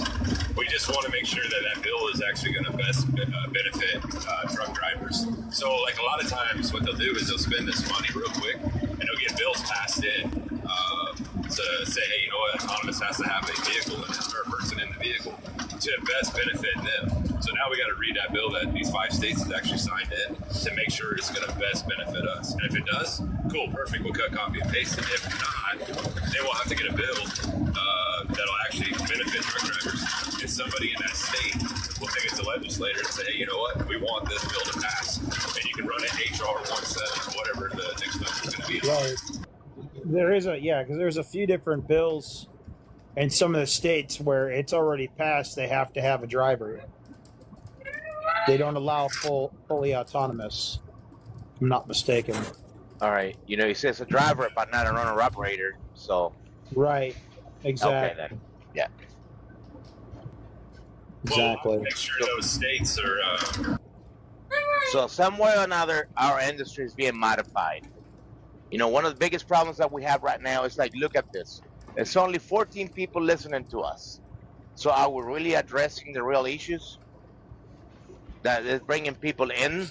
Are we really fixing the industry from the core up? So you're right, Miguel. Here's the thing. When you do lives, you have to do lives from the person that actually has the most reach. Exactly. And then and everybody has to be part of that. Like we have to all like and share and it's honestly that's what you have to do. Like and I'll tell you, like there's people out there that have tons of reach. I mean, and we have to get them on board. So Bobby Loads actually posted on one of my posts today, and he's actually saying that he's right about, like, he basically said that I was right about the autonomous replacing drivers and that you have to fight back. But like we have to get people that actually have a lot of reach on their lives. I'm believing what we're doing. Exactly. We need to be professional in what we do. We need to learn education, level the playing field. You know, big mega carriers have advantages that we don't have as owner operators. We need to identify those. We need to talk about those. Create a clear agenda. Right, so we're not doing it. So what we're talking about right now is actually making a Zoom meeting, right? A platform to where we can actually talk in privacy. The ones that's actually going to push it out. So if you got one in every state, right, they're going to be in a Zoom meeting, and they're the ones that's going to be actually talking about it, looking really professional on TikTok, all their platforms. So to know what words to say, what not to say, to get it across the what we're trying to pass. And in a nutshell, what we're building today. That's one way. Today we're just talking and reminiscing and getting some pushback and some feedback. Like Rocky was saying, that there's some information with like brake stopping and how do you take that angle if somebody's in a live, right? And talking about it, and they say, hey, this is this. We want to be able to feed them that information right quick and right away to shut it down and say, hey, you know what? Look at this number, look at this. Because when you're trying to make a bill pass or a movement pass, you always got to have an answer for a question, right? If you look and go, hey, you know what? I don't have an answer for that. Oof, man, you're going to lose all respect. You're going to get people that are going to beat you down on it, you know? So exactly, there's not. Yeah, because there's not a clear agenda that will happen. Exactly. Right. And And Sean and Mike too, this is why I ask these questions. It's not that I'm for autonomous vehicles, but when I ask about these things, and when somebody brings up, well, it'll stop in the middle of the road. Well, what are you gonna, when you say that to the congressman or senator, they're gonna look at you and say, well, trucks with drivers stop in the middle of the road now. That's why I'm asking these things. And you need those type of people, honestly. You need those type of people. We have to, and that's why I asked that stuff, because everybody, the comments in here earlier, and a lot of stuff people were saying is based on emotion and not logic. And when we go to these people, they don't give a shit about emotions, okay? Forget the emotions. They don't care. You can go in there crying all you want to. They don't care. You have to go to them with facts. And just like I did just a simple search on what happens if one loses power. It was struck by lightning and lost all power. Well, they are designed with a fail-safe mode to stop and everything, come to a controlled stop, though they could stop in the traffic lane, but the lights will flash and everything else. So they do have a system. So if we went to Congress and said, well, what if they stop in the middle of the road? And he answers back, well, what do you do now? Because this truck has a fail-safe to come to a stop and turn lights on and everything, and they may have to get a tow truck to tow it out of the road just like they do a semi-truck now. So that's not a valid argument point to these people, and that's why I ask these questions. But and I get a little agitated because everybody's taking it emotional, like I'm fighting you. I'm not fighting you. I'm just trying to get y'all to realize that we can't go to them with arguments that it could do this, could do that, when that happens now with a human. We have to go to them with something different. That is why I ask these questions, guys. And y'all get mad and cuss me and tell me I'm don't get mad. Like like here's the thing: if you're gonna get mad at Rocky, you're gonna get mad at somebody that thinks like this, thinking the same way, and you're not gonna get anywhere. Right. And that's why I ask these things. You guys get madder than fucking hell at me. You guys get madder than hell at me because I ask these things, and I'm just being real. Because you know what? Because people don't want to hear the real truth.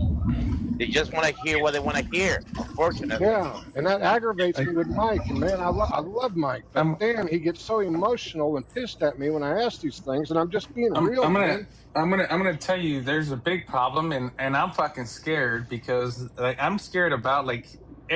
I work in the trucking. You guys have something I don't. You guys are on the trucks. I don't have that, but I still work in trucking. And if they automate everything, like literally, I'm out too. And honestly, I'm good. But it scares me for how many people that I know that it's going to impact. It's not going to impact one person. So everybody here is tied to somebody. They have a wife, they have kids, and or whatever, you know, like or husband, whatever they want these days. But like it's just one of those things where it's scary, man. It's scary that the people that could be impacted and people aren't looking at it from that aspect, and that's I think that's how you have to spin it. Yeah, I mean, I get pissed every day, guys, when I see these damn trucks with TVs and big iPads mounted on the fucking dash. Dude, You guys don't understand. Y'all bitch about DOT and don't want them out there, but I want 25 gazillion more of them out there enforcing these guys. I want them to pull every truck in that has all this shit on the dash and electronics and TV screens. I want them pulled over and put out of service and fucking fired. I want them fired because they're out here putting my family, your family, yourself, myself in danger, driving down the fucking road in an 80,000-pound missile, not paying attention, and they rear end somebody. The argument, you know, with one of you earlier, well, they rear end somebody. Yeah, these fucking idiots are doing it every day now because they're not paying attention. I mean, it's so aggravating when you guys come back with, what are you going to do when it rear ends somebody? What do you do now? What do you do now with a fucking driver in it? What do you do now? Tell me. What do you do? How do you stop this fucking driver from doing it? As a preventative measure. How do you stop the driver from doing it? When you can solve that problem, then we'll worry about what the hell the autonomous truck is going to do when it happens. Okay, I can solve that problem. We got to spend the billions of dollars instead of spending it in autonomous. We should be spending it in training, more in law enforcement, all the above. We're spending billions of dollars in autonomous, right? I agree. Spend more and the money FMCSA is giving away over half their budget to CDL bullshit. screening. Right.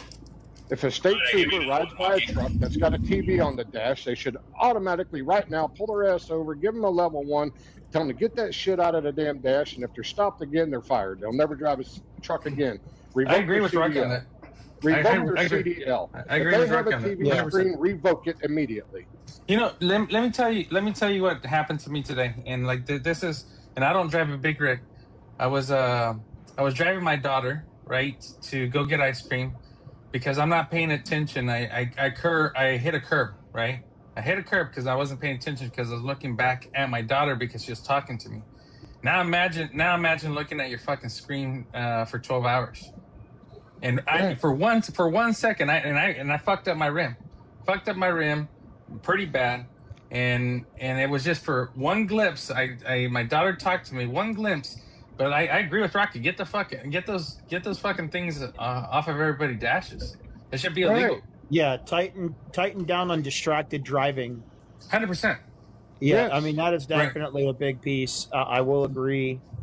Driver, Here's what I'm saying. that's the thing. We it's also in the preventative, going forward too. Like driver training has to be a lot better. Like, there's got to be some kind of personality screening that kind of tests some different things mentally before a person, goes through CDL training to see if they really got the personality type. Yep. That it's going to take to be accountable and Now, and also everything. road rage. I mean, road rage. without being discriminatory, but they got to have the right kind of demeanor and understand the responsibility of the job, and treat it like a career, not just a job. They got to be able to show a little bit of care for the pride of the industry a bit. We had this conversation in a couple lives ago, I think it was. Mhm. I don't remember exactly, but we were talking about how when you go, I like what you do the KSG CDL says. You do the CDL school, and it's 4 weeks, all right, 4 to 6 weeks, depending on which one you paid for or how quick you catch on or whatever it may be. Mhm. But the ultimate goal, and every instructor at that school says the same exact thing. We are only here to get you your CDL. It is And up that's to the correct. company that you go. It's up to the company you go to work for to train you. Now, like with my position with the company I am with, I did 2 weeks, a total of 3 weeks of training. For me, it's a little different because I have background with wreckers and stuff like that. But it's not to say for the guy that was there with me in that one class that he had absolutely no training, no history, no record, didn't grow up in it, ain't been around it. He's just doing it because, he's whatever reason he's doing it. I think the companies can be held accountable, or not accountable, but they should have better training for their company drivers, because that's where everybody starts out at some point, unless you're born into it. You're given a trucking company, or you work with your dad with a trucking company. But yes, more training more training is, and I don't agree with how 60,000 miles you become a trainer with a company. Well, I can say all companies are that way, but I know the current company I'm with, that's how they The are. driving part of this is not that hard.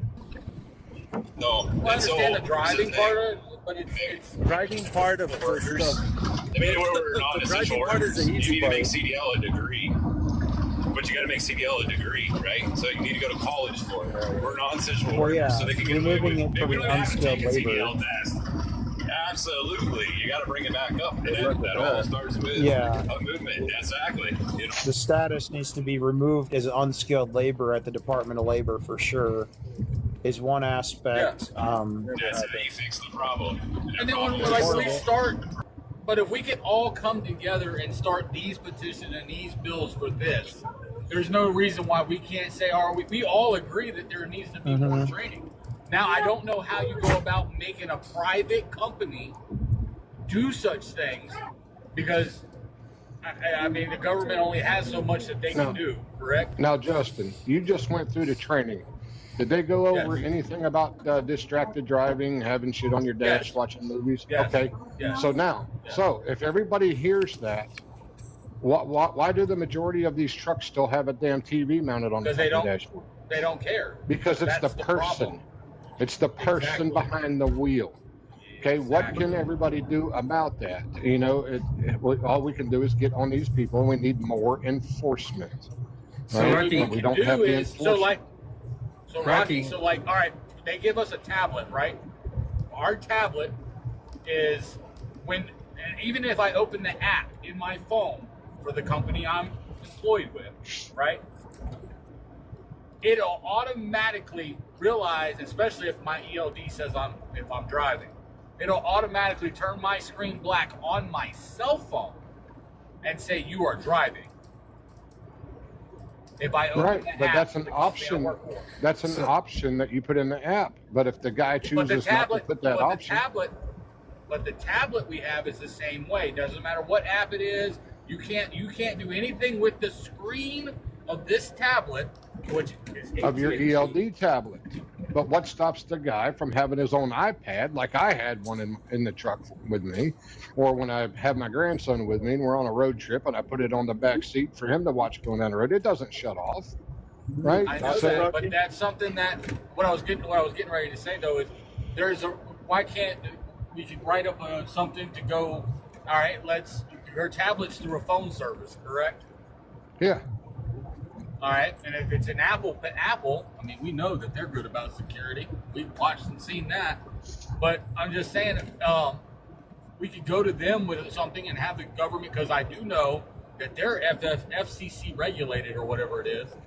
All right, well, from now on, if your tablet recognizes that you're moving at a highway speed or under highway speed, not a walking speed, it automatically shuts itself off. Because then you'll have every mom in the country that's got her kids in the back seat with the iPad strapped on the back of the headrest, raising hell that her kids can't watch Bluey. You know what stopped it, Rocky? To that? That's not my problem. You got Pokemon Go. Look at Pokemon Go. You want me to tell you what stopped it? Justin, why can't we hold the person? Why can't we hold the individual accountable? Hey, Rocky, do you want me to tell you what stops it? Go ahead. You want me to tell you how to stop that? How's that? Autonomous trucks. That's how you stop it. Right. And I was going to say this a few minutes ago, with all the problems with drivers being distracted and all that, if I were a mega carrier and I wanted to reduce my liability with these drivers that are not paying attention, what would I want? I would want something autonomous, right? Absolutely. So now we have to fight the carriers because those mega carriers are going to want these trucks. So we have to come back. We have to figure out a way to get them to not. I want to know how much Justin cares about Knight's truck. That's what I'd like to know. Justin, how much do you care about that truck that you drive? How much do you care about the tires? How much more do you care about the mileage that's put on it? How much do you care? How much you idle it? Listen, I care about this truck as much as I care about the truck I own that's sitting in my driveway. All right. Well, see, there you go. There you're one out of all You're the rest one out of them. like 10,000. Oh yeah, nobody gives a shit. And this is a problem. You're gonna have owners in a room. You're gonna have owners in a room getting together, just like you guys are trying to do, and they're gonna be going just in the opposite direction. They're gonna go, how can we implement these trucks? How can I buy 10 of these trucks right now, and I can get rid of 10 drivers? I got 10 headaches off my plate. I don't got to deal with them. I don't got to deal with them curbing my tires. I don't got to deal with them getting pulled in by the DOT, getting into an accident because they were watching a TV. I don't have to take on any of that liability. How can I do this? That's why I told you guys that you guys hold on real quick. That's why you guys gotta go from an economic standpoint, because Cisco is gonna go at you guys, and Cisco, let's just say that it's legislation. They're going to go at you from that perspective. The only thing that holds you up is my family's losing money, the economy's losing money. So what are you going to do about that? Absolutely. Absolutely. I think that they're going to be other challenges. And I agree. All that more profit, you're going to have to pay more taxes as a business. But that's not what they said. Yeah, what do you? I didn't ask that question. So if we're going to put it this way, if we're going to put all these people out of work that aren't going to be able to pay taxes, I got an answer for you. Crypto, they won't need to if they go fully digital. Hold on, let me give you the answer, because I could give you guys the answer. You guys know that I own an offshore company, right? Yes. Yep. Okay. Ask me if they tax me for sending money over to the Philippines. Probably not. No, they don't. They don't. They're not going to tax these guys. They're not going to tax them because it's not illegal to do that, because it's a business to business situation. Now, do I think they should? And everybody on this, anybody that follows me, I am the first one that said that we should tax them. We should tax them actually more. We should tax them for the difference of the job that they were gonna employ here. I think that's this is me. I would ruin my own business, guys, because I like America. And I've said it. The only reason I do this, I made $300 a head, and I have 100 people over there. But to answer their question, right? Another way you pull out this angle is that you took the billions and billions of dollars that you're giving for autonomous, right? And you invest it into trucking that's already out here, the humans, of getting that training that you're asking for, everything else that you're asking to make it safer. I mean, we could do the same thing as drivers. They already have software in there to where if you're riding too close, it'll touch your brakes. If you got the cruise control on and you're not paying attention, how are we still having accidents, right? So to justify the autonomous trucks is going to be safer, it's going to be less curb stopper. I can guarantee I can crush that every time you threw something at my way, 100%. But Sean, then that boils back to what Rocky was saying earlier. But then it boils back to what KSG and me talked about a few nights ago. Was why don't we use that money that you're going to save from not using autonomous, and let's bring in more 1811 officers, and let's bring in more DOT officers, and then hopefully, if we bring in just enough, like Rocky was saying, well, what I do you agree do with about that these too. guys that don't listen? That don't listen about having a big TV screen on their window. Well, if you've got more DOT officers on the road, they're going to see that. They're going to be able to spot that. They're going to be able to pull them over. Oh, they see a driver holding the steering wheel with his forearms and texting with both hands. I see that. I've seen that 30 times since I've been on this live driving down the road. But I'm just saying, there's no officers though. But why don't we self-regulate, right? Why do we need an officer? Why can't you call in and say, I agree with Sean on that. Yeah, I agree. He's playing on his phone. I agree. We got to hold people accountable, right? But you know what gets rid of all that? Autonomous trucks. This guy up at the top there. I mean, no, just saying that's what gets rid of it. That gets rid of all that. You don't even have to hire more agents. You don't even have to do more DOT. Yeah, right. Cisco, here, how about this? How many times do you do a pre-trip on your truck a day, right? So you're going to tell me autonomous, these mega carriers that are corporations, dude, they're going to cut you out real quick. They're going to say, hey, you know what? We don't know Maybe that. we don't have to do a pre-trip. We don't know that. We don't have to do a pre-trip Sean. You're speculating. You don't know that for a fact. You don't know that for a fact. I can You don't know guarantee that for a money. fact. Look how The only thing I corporations work, can right? tell you that is a fact, Sean. The only thing that I can tell you that the autonomous know your numbers, right? So why doesn't the government or why don't these big corporations? It's not going to. One of you at a time. It's not gonna curb my tires. It's not gonna. It's gonna. I get to check it every time it goes out. If it has a problem, it's gonna tell me. It's not gonna run with no coolant in the truck and and crack the head. It's not gonna. It's not gonna do all these those things. sensors aren't always reliable. Those sensors are already now. Maybe they're not. That's okay. But then I can go to somebody and go, "Hey, your sensor fucked up my truck." Not your driver. I can't go to the driver and go, "Hey, you fucked up my truck. Now you pay me $13,000 to get a new, to replace the head and to do all the damage you did to the truck." They're just gonna walk off, and shrug their shoulders and leave and go work for somebody else and go fuck up their equipment. Not always the these are the driver's fault. things The that you guys sensors don't are understand. faulty. The biggest hurdle that a company has is dealing with the driver. That is the biggest hurdle. I mean, I don't want to go out today. I got 3 loads that I got to move. Why do you think I have a brokerage company? Because drivers are undependable. I mean, I can't tell them to do anything. I mean, they basically run me. They tell me when they go out. But Cisco, here's the scenario for you. What happens is autonomous truck thing goes through, right? Now you got the autonomous trucks. Now that AI is going after your brokerage. Now you're going to get replaced. That's fine by with AI. me. If I could buy 50 autonomous trucks, I don't need a brokerage. I don't care. I don't care about the brokerage. That's fine.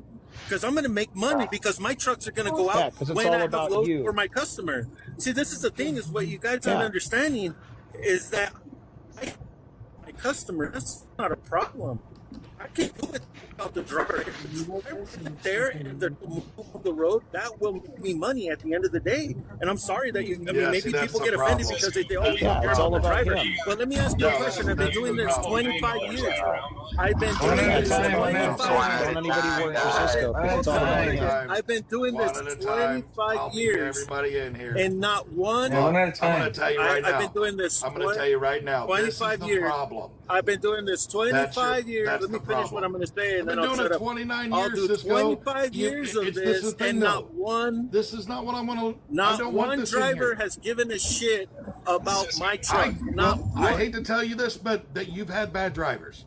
And I'm going to tell you this because Absolutely I'm the same not. as I've had Justin. great drivers, actually. Then they but would've not gave one a of shit them about cared your about my truck. Actually, Absolutely not. They don't give a fuck. Dude, it's like David says, they won't even replace a windshield wiper. I They got don't a even truck. I replace a gave a fuck windshield about wiper. every truck that I drove.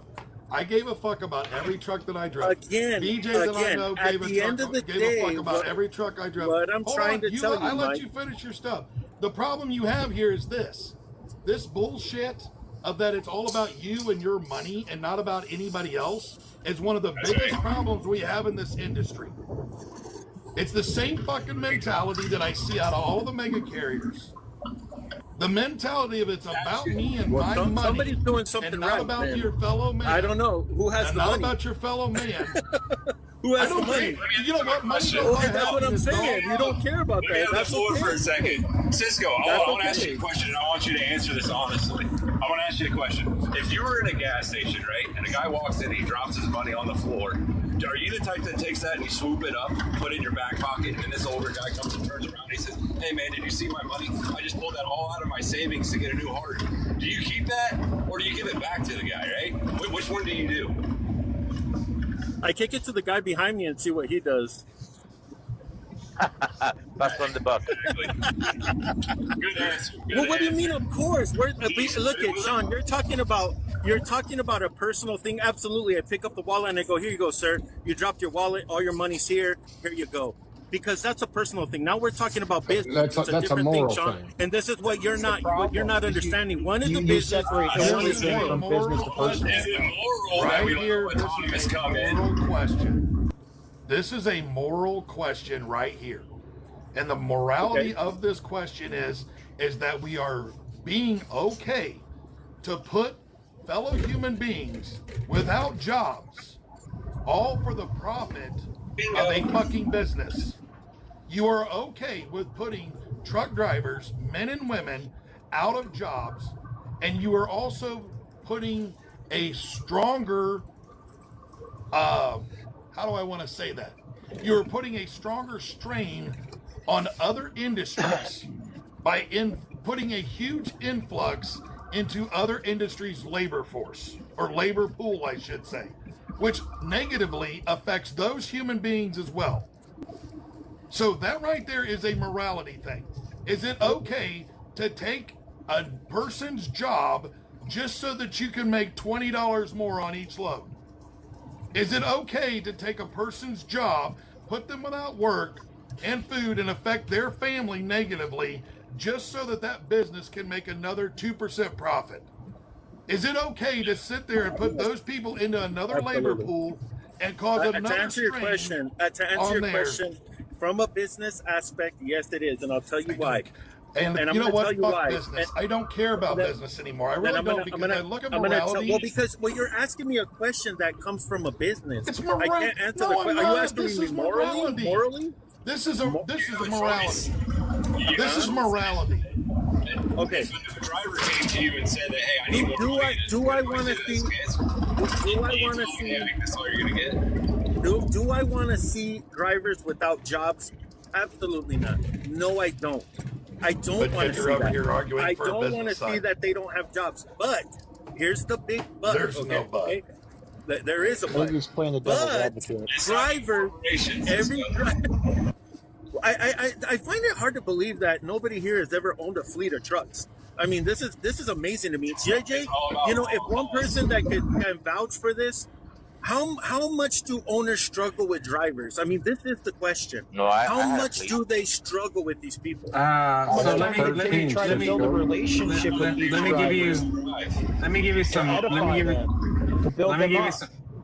me give you some stats. And this is statistics from, like, I'll give you Swift's stats. JJ, don't give me stats. Give me your opinion. I don't give a fuck about stats. Tell me stats your are great. opinion. No, What stats you are great. see, stats can be manipulated however you want them to work. for you. No. Let's You be can't- honest. How many? So, like, you want me to answer? You want me to answer or no? On a regular basis. You want me to answer or no? Well, no, I want you to answer, but I'm not asking you for stats. I'm answering my question. Don't answer it with stats. I don't care. I'm asking you. The stats are going to give you the answer. From your personal opinion, working with these people, working with companies that are 300 and 400 truck companies, you said you work with these people. If that is the case, what is their biggest bitch? And be honest.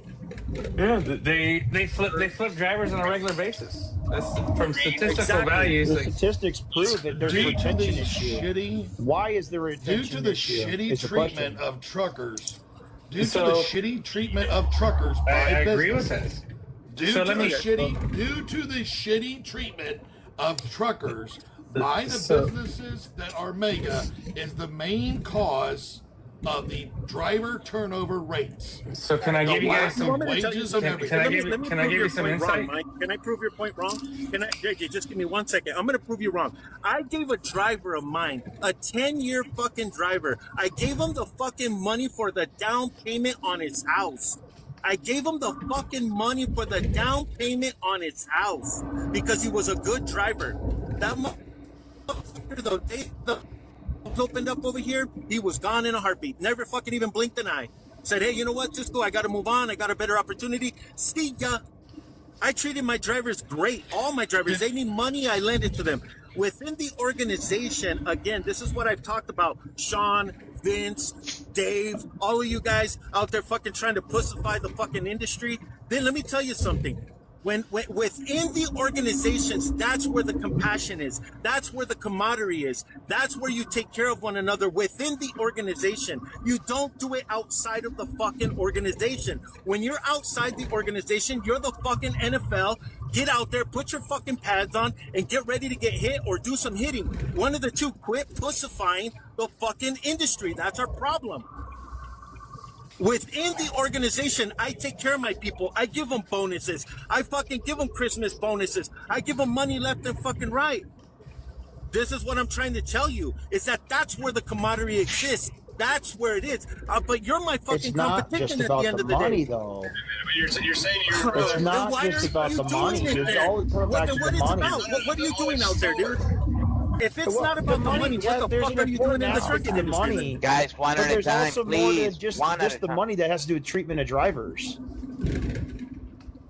So can I This tell is you what I guys? say. You see, that's, So can I that's tell what you I'm guys about to say stats? that. It Can I ain't give got you guys- nothing to do with money. It has to do with treatment. Can I give you And I guys? can tell you, when you look at it, Yeah, give me some stats, bud. Give me some stats. All right. Give me some So I work with CI, which is out of the Neosho area. They have about 380 trucks when we first started. I'm gonna go back and just reiterate what Cupcake said. He's right about the driver treatment. So when we started with their company, they couldn't keep anybody. They couldn't keep their night division employed, and then their driver turnover was very high. When we actually came in and the Filipinos were yes sir, yes ma'am, and actually talked to the drivers, their driver retention went over 110%, which is crazy. And they grew from 380 trucks to about 500. Easy, because they were able to retain drivers.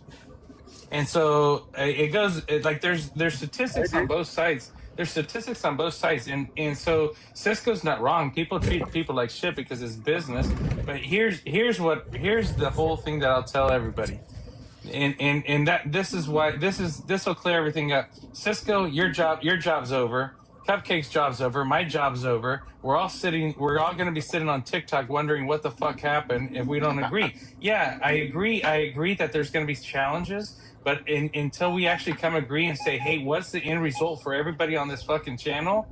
What's the end result? The end result is we're all sitting on TikTok wondering why the fuck we didn't step up and why didn't we actually attack it from the economic standpoint. I don't care about your feelings. I don't care about anything else. The economy will crash.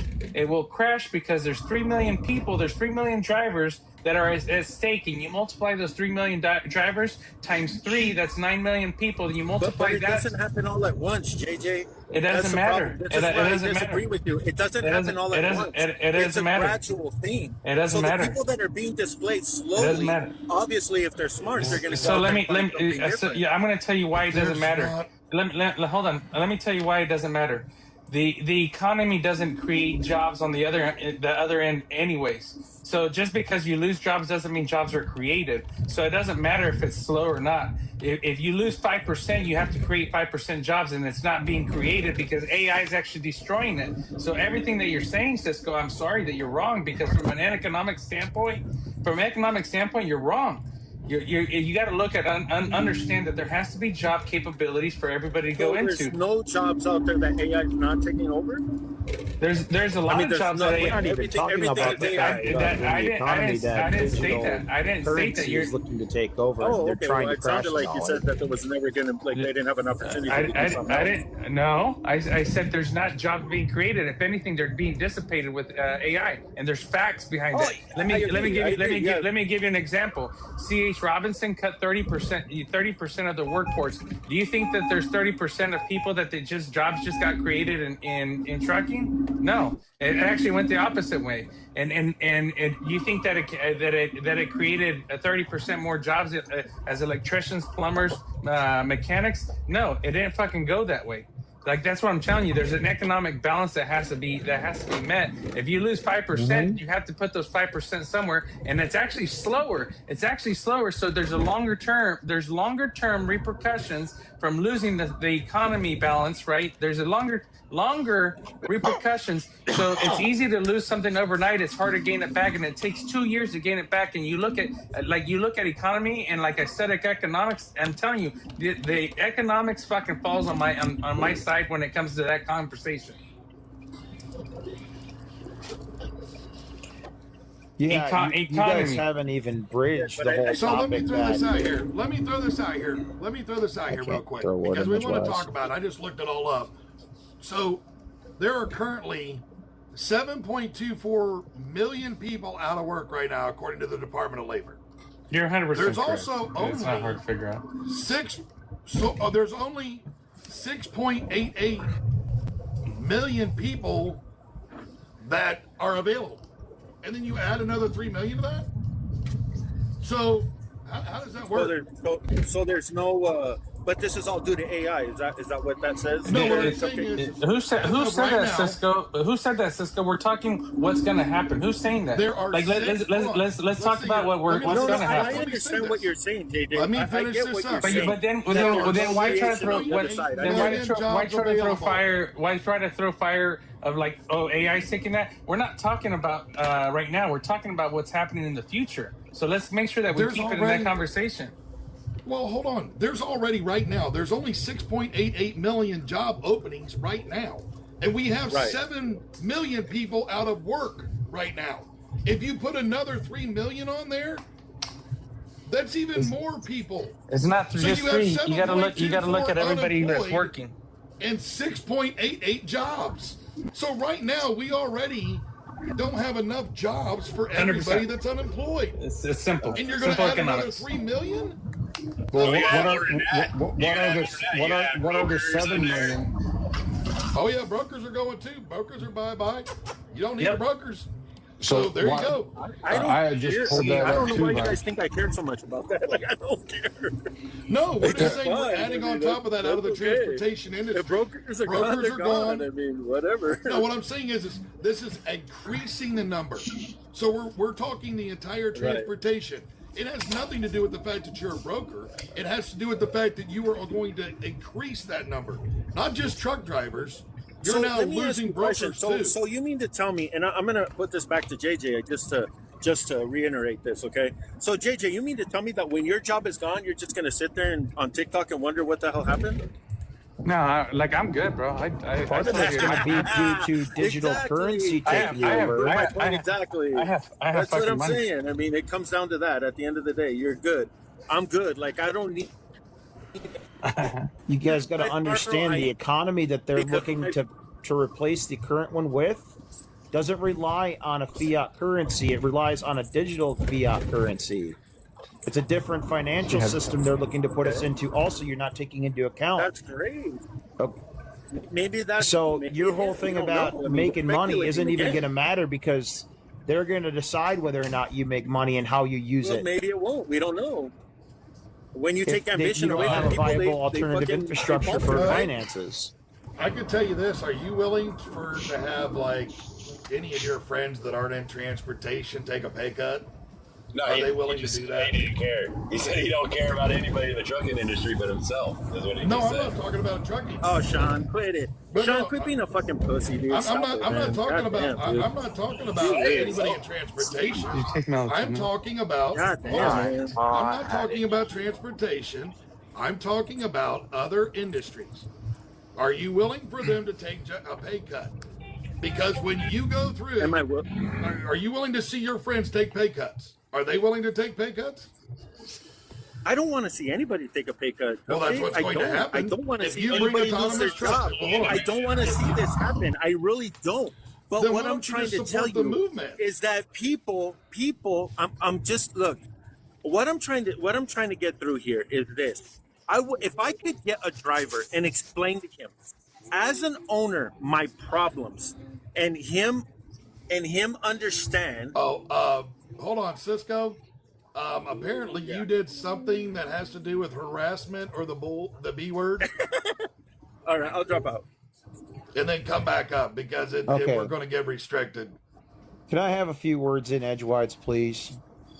Yes. Okay. Thank you. So, it's all great. Like he's talking about, the business owner's perspective. That whole world of finance is about to change when you look at the globalist agenda for digital currency. The Genius Act has been signed. The stable coins are a privatized form of CDCs. They just changed the verbiage. Okay? When that whole system comes into play, if we don't have a viable alternative financial infrastructure that's solid, which there is ones out there, okay, then we are going to fall into that control. And if you do not have a way of utilizing automation to make you money or know how to monetize yourself on the internet, you won't have access to extra funds besides what they decide based upon your social credit score. If they continue with all the other, not just the autonomous trucks, but we're talking if they continue with the implementation of AI and data centers and surveillance tech through Palantir, your whole world of financial relevance that you guys are talking about is going to be irrelevant soon. That infrastructure for the control grid is being laid now. And we don't even have another decade before they finally implement it. Lights out for the dollar that y'all love and that y'all are chasing. So alternative financial infrastructure, if we want to have a capitalist type society still and a free market, has to be implemented.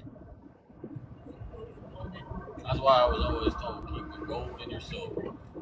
Gold and silver, baby. You hit the nose, right? You hit the nail right on the nose, right on there. I know. Exactly that. You guys can learn a lot about. Okay. I'm a part of a financial alternative infrastructure myself that's based on gold and silver and trust law. And guess what? BlackRock was just tried to buy them out, and they said no and filed an injunction against them. We got a system so solid. If anybody's heard of the gold back. Well, I knew all this was going to go sideways. I got a very good friend of mine, he's a veteran, man. Yeah, this is how we get around the New World Order. For 20 years, he's worked for the same loan company, right?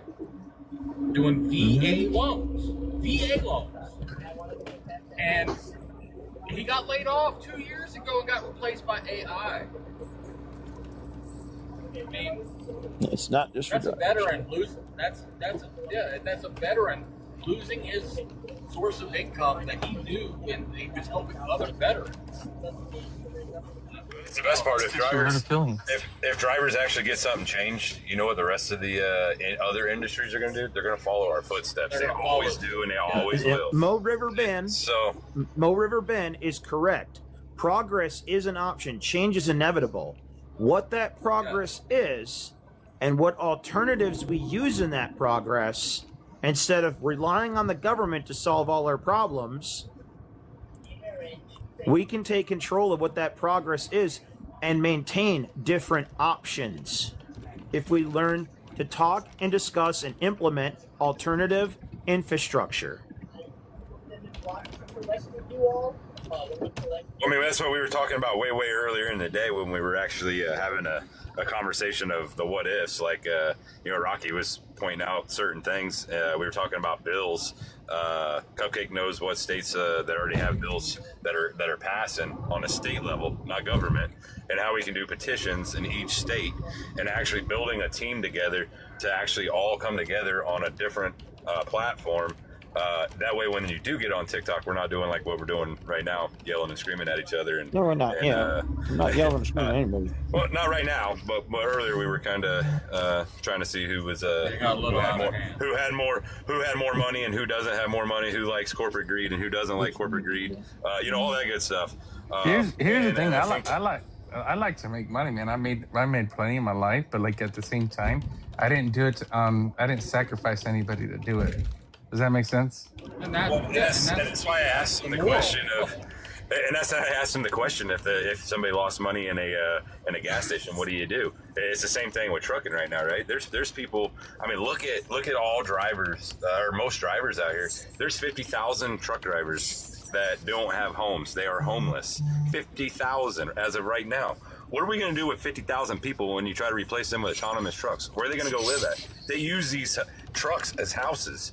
This is how they get their amenities and everything else. Take them out of the truck. Now, what's the homeless rate going to be? Where are we going to go with that? Where are you going to put 50,000 homeless truck drivers? There's so much into play that if we don't come together and stop this, it's going to be ugly for everyone. It's going to be rough. Well, and I'm just going to ask this, Sean. What did all the people that lost their jobs to the robots and warehouses and everything else do? What did they do? Taking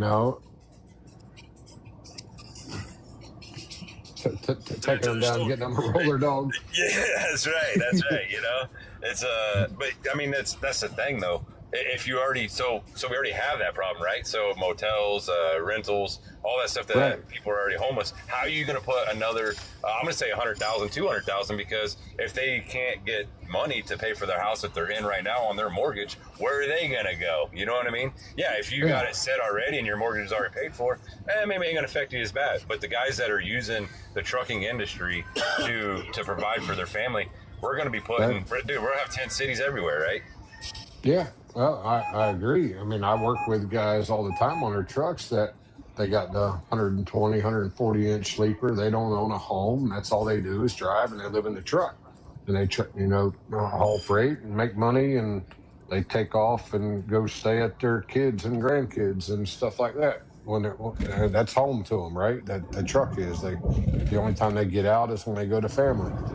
So, what do they do when they ain't got no truck to go down the road, Well, and that's To the do what they've information been you doing. use for pushback to say, hey, you know what, we don't want this in our industry. We're not going to stand for it. And it's stories like this that actually sponsors what we're saying why we don't want it. So, and I think having lives and having conversations, even if we only got 15 people in here. I've got a lot of excellent information today on how to use the avenues and the channels that we can use. Today within this morning we came up with a time for everybody to have a meeting privately, not on social media, not on a platform where everybody can see it, to where we can restructure ourselves and actually have these conversations amongst your group. Rocky, you brought up good points of, hey, how do you take these avenues that somebody throws at you, and how do you answer back real fast? Because Congress, or even when you're passing a bill, like you said, I've been in politics to where they're not even looking at you; they're listening. But I always say, a politician that is quiet is a dangerous one, because all he's doing is taking that information and he's searching on the internet everything else that you're about to say.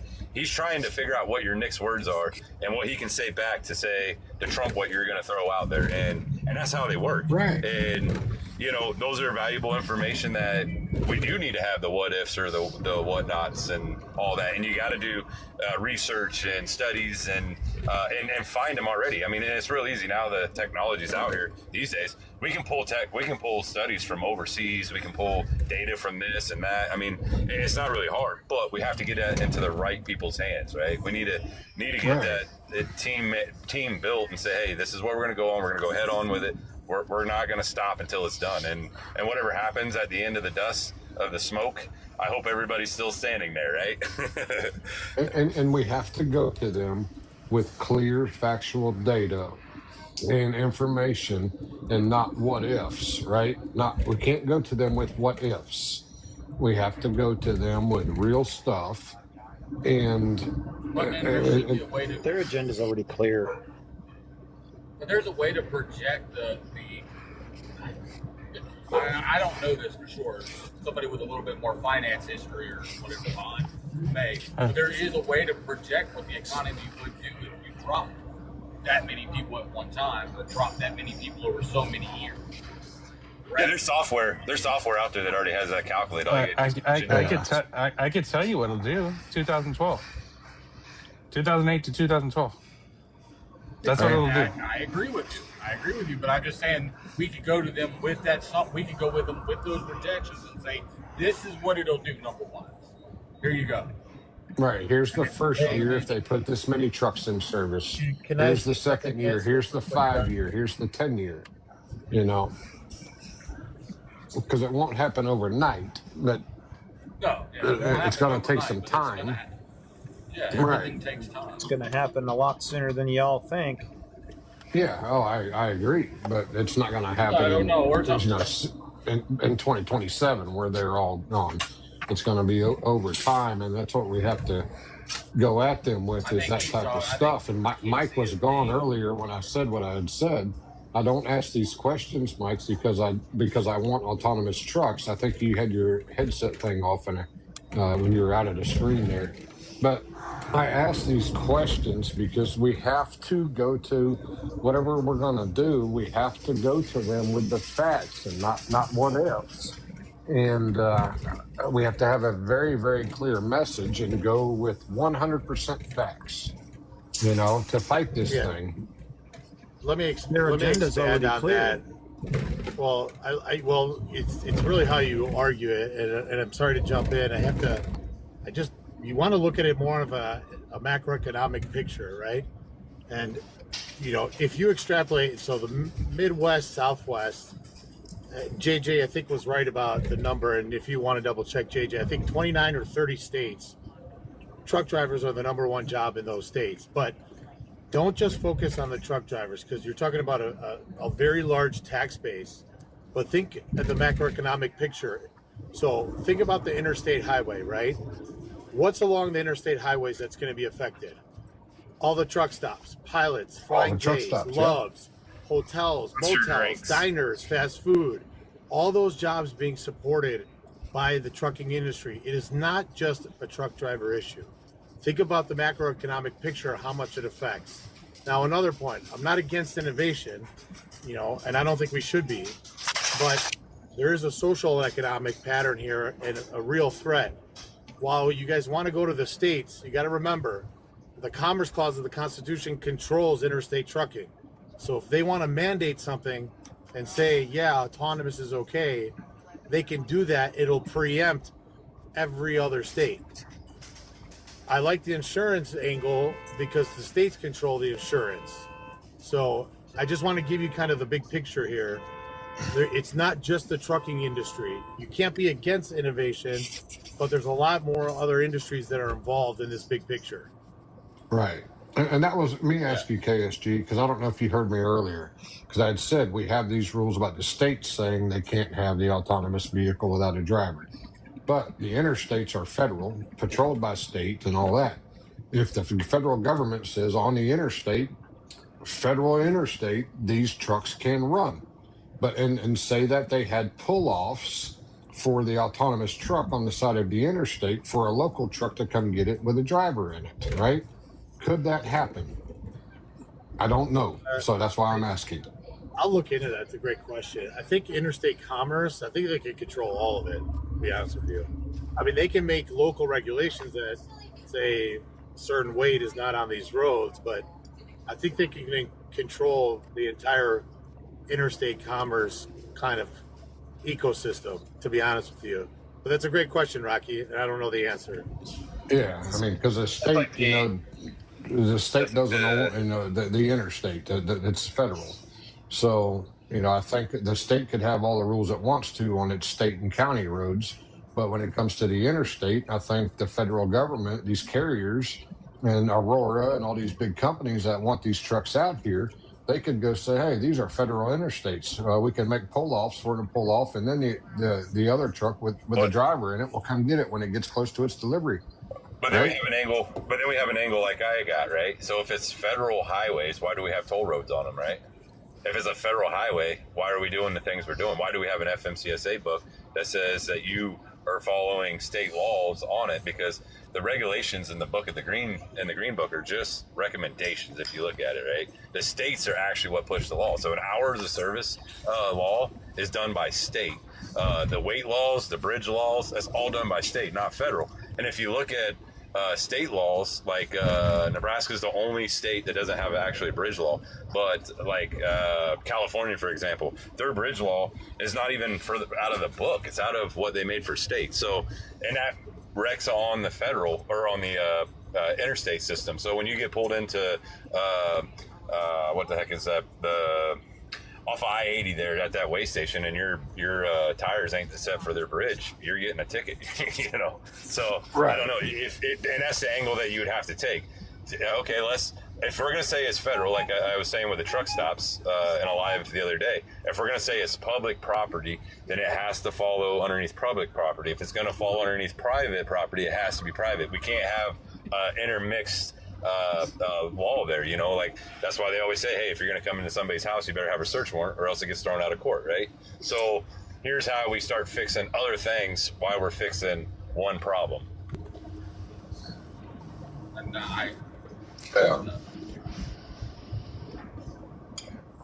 that's why I just asked these questions. Some of these is because I don't know, and that's why I asked KSG that.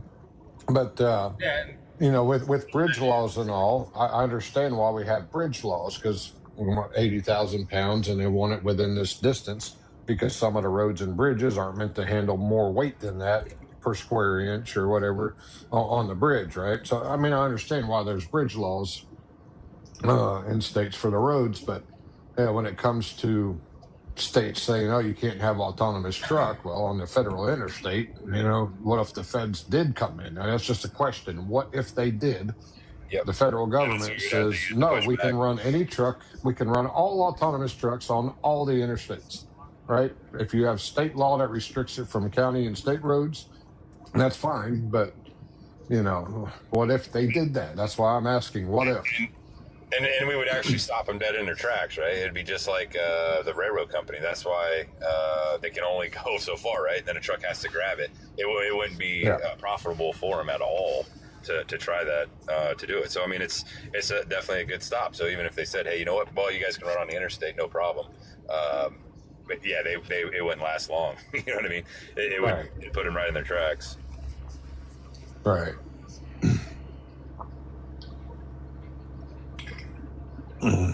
But yeah, I think if we get a team built together, I mean, like I like listening to tell me what to. I always say the bank wall is what I call it. When the bank tells me no, I can't have a loan, so I go to the next one, and it's like today when we were talking, you were like, hey, what if, and that's to me, I like that, because then I can go back and go, all right, well, let me get an answer for that, and I'd rather do it now. I'd rather do it now and that's instead why of in I front ask of these questions. And I want y'all to ask those questions too, because, come up with things, because that's what they're going to come back at us with, right? And we need to be prepared for it. So, and I don't know all the questions. That's just why I ask the ones I think of. I'm not pushing back, against them at all. Rocky, that's why I like having Sean on the panel, Audrey on the panel, KSG I just recently met. And I've learned a lot from him. And there's things that I didn't know about the whole 1811 officers and all that. And I just learned that. That's new to me. I didn't even know we had. Right. That's what they called them. I had no idea that's what they called them. Yeah, I just thought they was officers of law. I've learned a lot from these guys too. And that's why a lot of times I just sit back, I'll mute and listen and be doing something, because I learn more by listening than talking. And just like with KSG, how many times have I asked you things on give a little pushback and asked you, well, what about this? What about that? Right? You don't get mad at me. Where No, never. sometimes, I know Cupcake gets mad at me when I do that. And Sean, you have a couple of times too, if I remember right. And and a bunch of others too, and others that were in here earlier too get mad because I asked these questions and I'm asking to throw it out here. What are you going to do when they ask you this? Right? You can't grab your towel and go in the corner and cry. You got to come back with an answer. No, and I enjoy it. I like to be. You can't get mad because they'll just kick you out and ban you from the building. So, or they'll January 6 you and put you in prison. Right, that's what I was gonna say. Yeah, that's you look good with orange or whatever state colors they